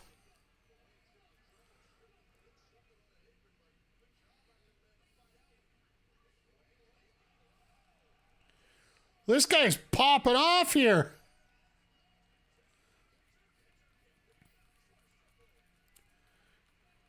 We know Wayne can pull off some moves here. Now we're going to have to see how he can sell once he starts getting hit a few times here, but right now things are starting to look really good here.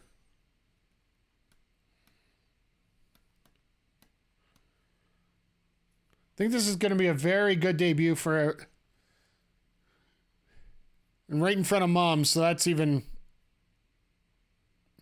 Mom's even selling it right.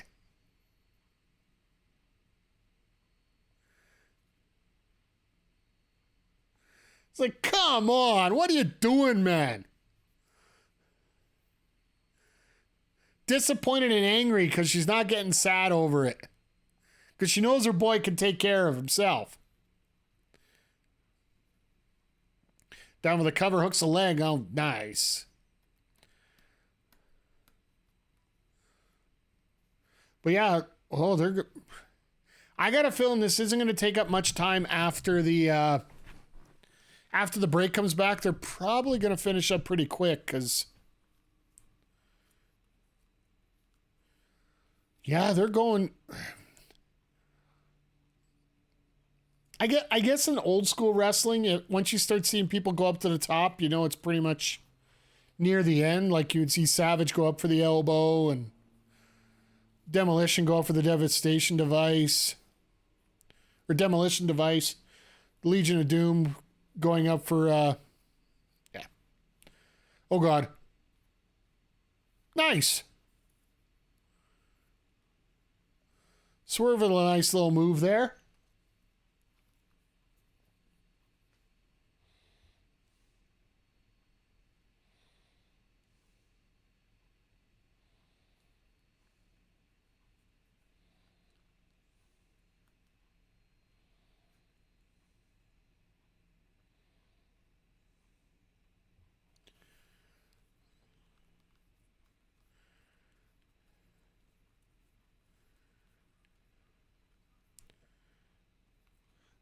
Ric Flair going up just to get thrown off. Hey, that's when a match started picking up as well. Sorry, I got a quick text message I got to answer back after here, so.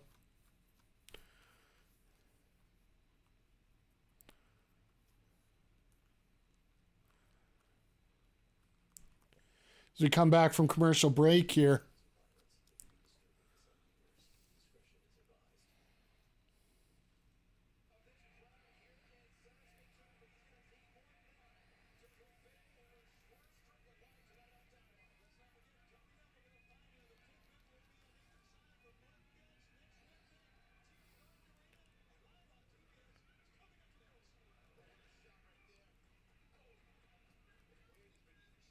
All right, wait. I'd like to see him sell a little bit more, but because he doesn't have much of a frame to him. Not that Strickland does, but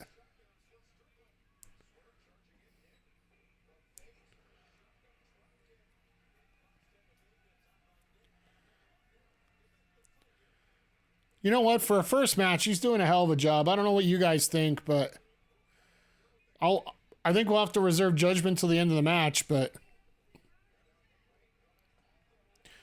oh, wow. A standing Destino. Or it's standing sliced bread, sorry. The other way around would be a Destino with a... Yeah, never mind. My bad. Standing sliced bread out of a stunner. That's pretty decent.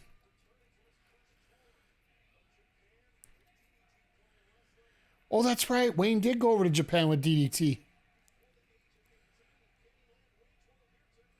Oh, God.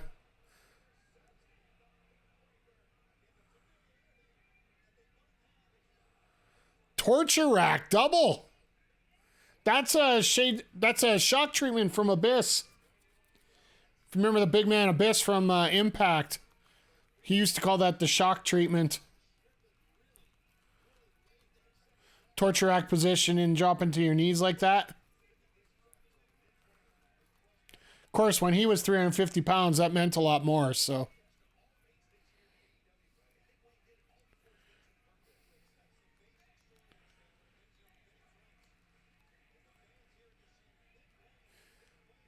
Isn't it nice that Nick Wayne has the simple two-syllable name, I'm sorry.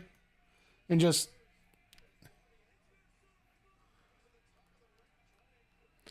Oh, and Swerve is, Swerve's gonna let him bug him? That's not good.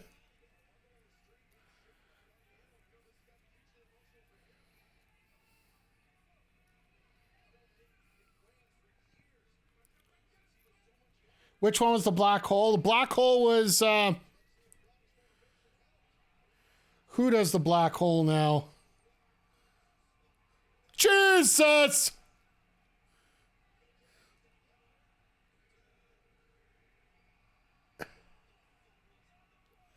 Foot on the rope, Jesus. The black hole slam was basically the boss man slam with a spin, right?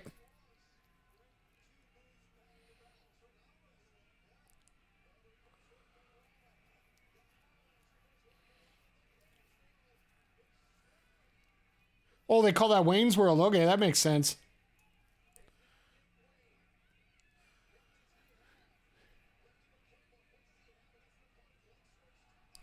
Bah!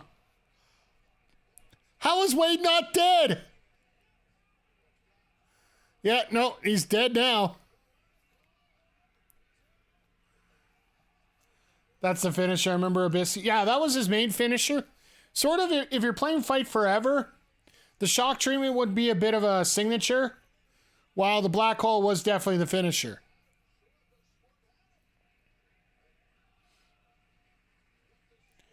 Yeah, they're going to have to finish this up quick. They don't have much time here.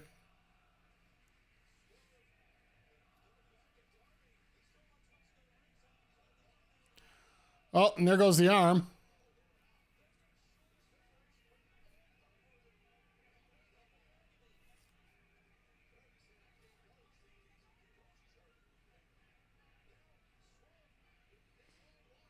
And that's how you end it.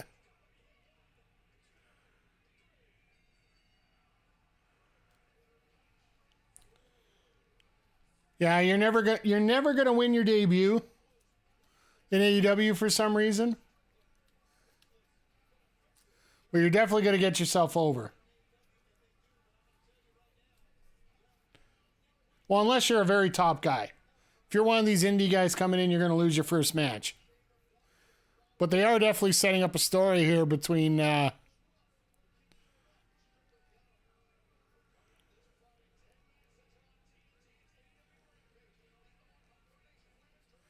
right, now we get the breakdown of what's coming up on Friday.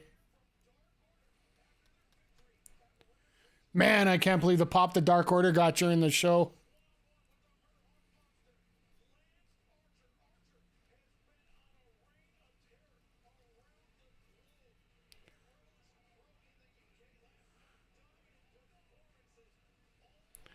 So they flew in Archer all the way from Europe and Japan out into Saskatoon. Oh yeah, there's his New Japan.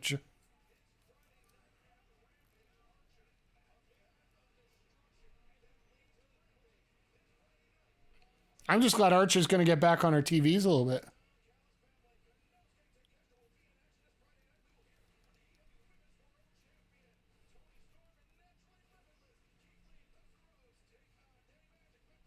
All right, so we get Keith Lee putting Well, they're not going to have a whole lot going on, right? On next week on Dynamite, they're not going to be able to have a whole lot on, right? They're just going to be able to have an hour's worth of action because Blood and Guts takes an hour. I love how Sean Spears finally got his 10 gimmick back.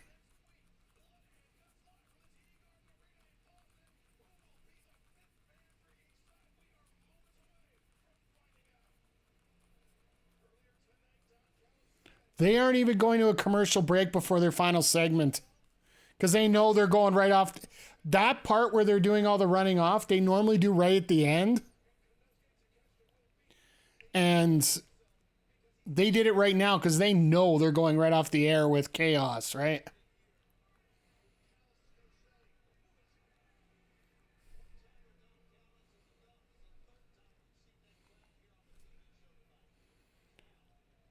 Could it be Osprey? Could it be... I'd laugh if it was Ibushi. Like, the internet would go insane if it was Ibushi.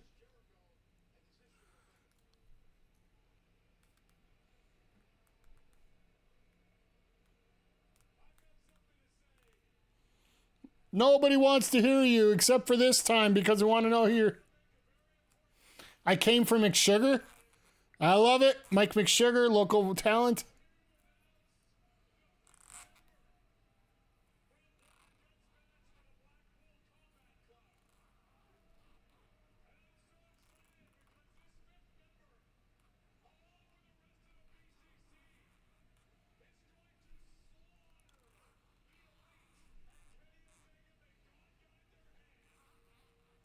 Seven minutes.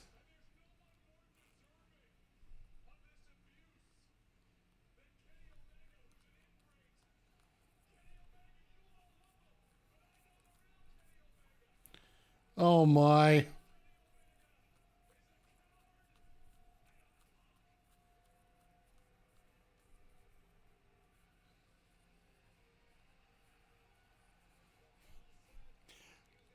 Please don't be Jericho. There's a lot of people I don't want it to be. I don't want it to be Punk. I don't want to be Jericho. Can somebody please clean the camera? Oh, that's just a reflection. Never mind. I thought it was, I thought somebody spit on the camera and they didn't clean it.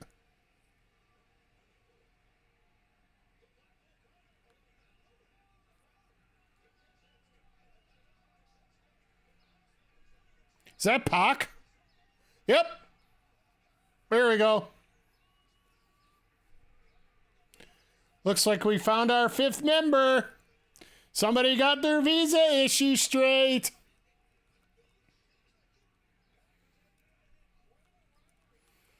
I'm guessing the Death Triangle's no more now?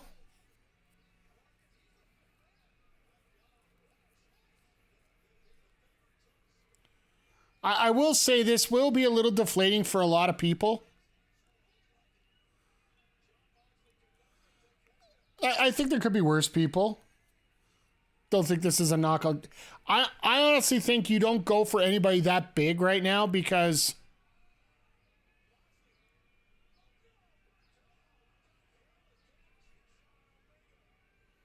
you got to know those boots are loaded, right? Callus's boots. Those slippers.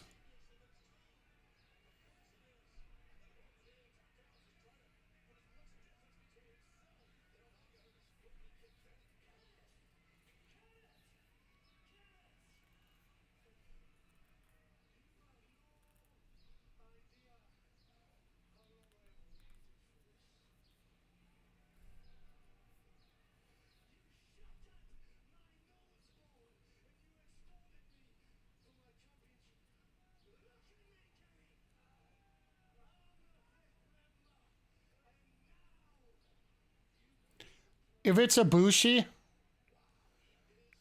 like if you're gonna have a guy like a Bushi come out, you don't want to have anybody that's a major man gonna be a part of this.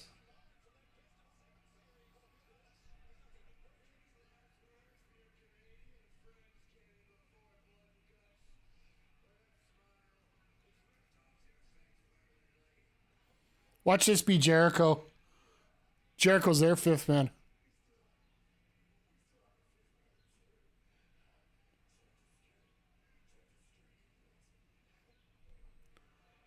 Oh, they went black.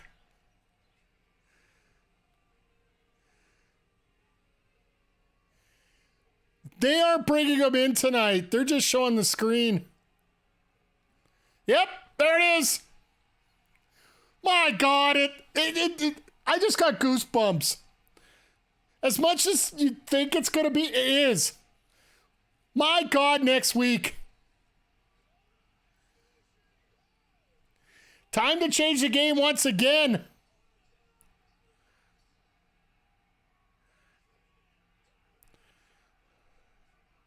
No Ibushi tonight, but that don't matter. Moxley having a fit on the outside, which I love. And no Claudio here, so that makes a lot of sense. So there's still going to be 4-on-4 right now.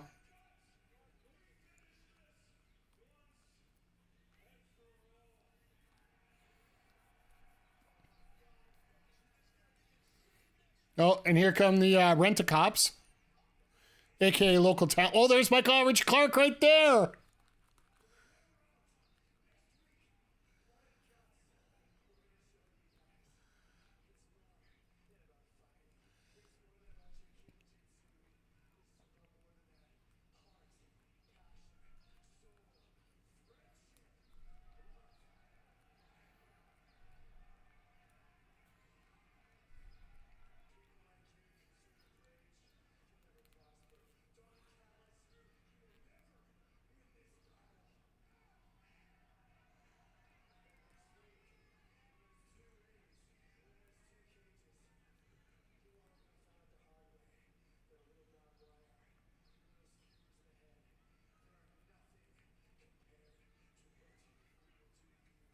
This is going to get a little scary for me, I think.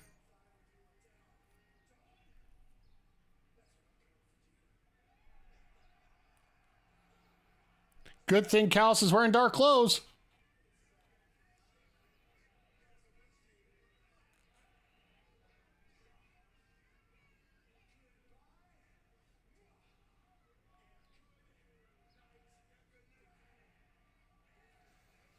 That's one way to go off the air.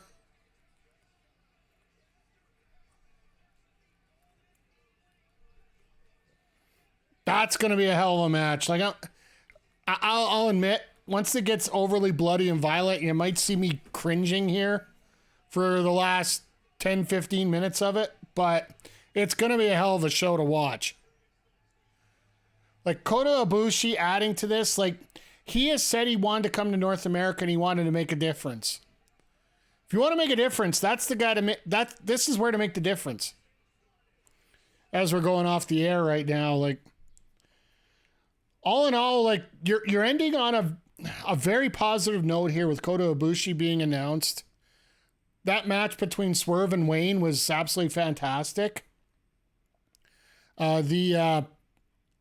Not a great opener with Jericho and Kommander, as we talked about earlier here. I don't want to beat a dead horse, but it almost looked like two dead horses going at it, but I digress. The two tags where MJF and Cole advanced, as well as Garcia and Guevarra, is going to set up a hell of a... I'm assuming that match is next week.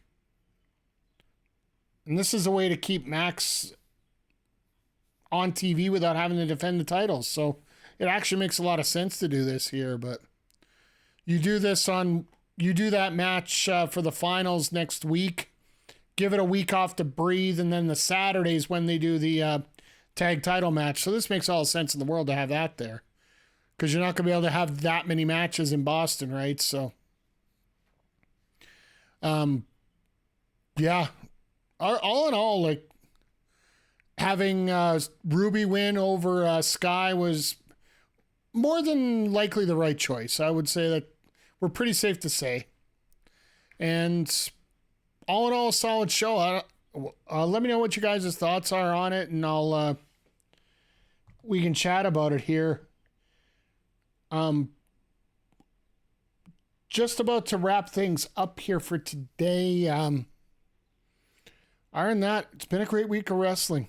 Once again, like, AEW is still there. AEW is in a position where it's really solid, and it's growing every week. And the best part is they're not screwing things up.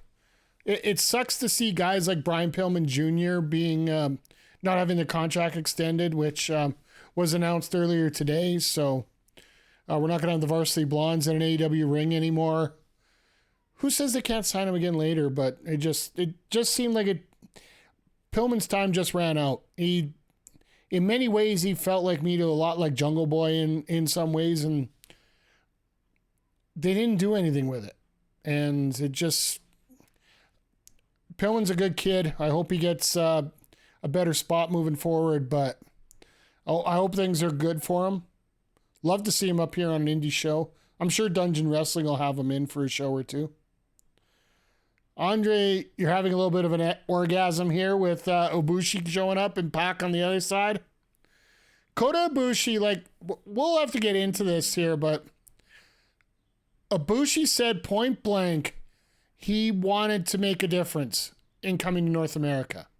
If you want to make a difference, AEW needs that difference, and it's definitely holding up right now, is the fact that Ibushi's going to be a main player for a long time. So, yeah, it's absolutely flippin' amazing if you ask me, and we are going to have a hell of a blood in the guts match. Who knows? We might even have maybe double guests on here. We'll see what happens. I'm flirting at the idea of possibly doing a guest star here on the Sidecast, where we have somebody else talking with me as well. Just on the special shows. We don't have to do it every week, but I'd love to bring some people on so we can see what's going on and just bounce some ideas on back and forth here as we go along here. But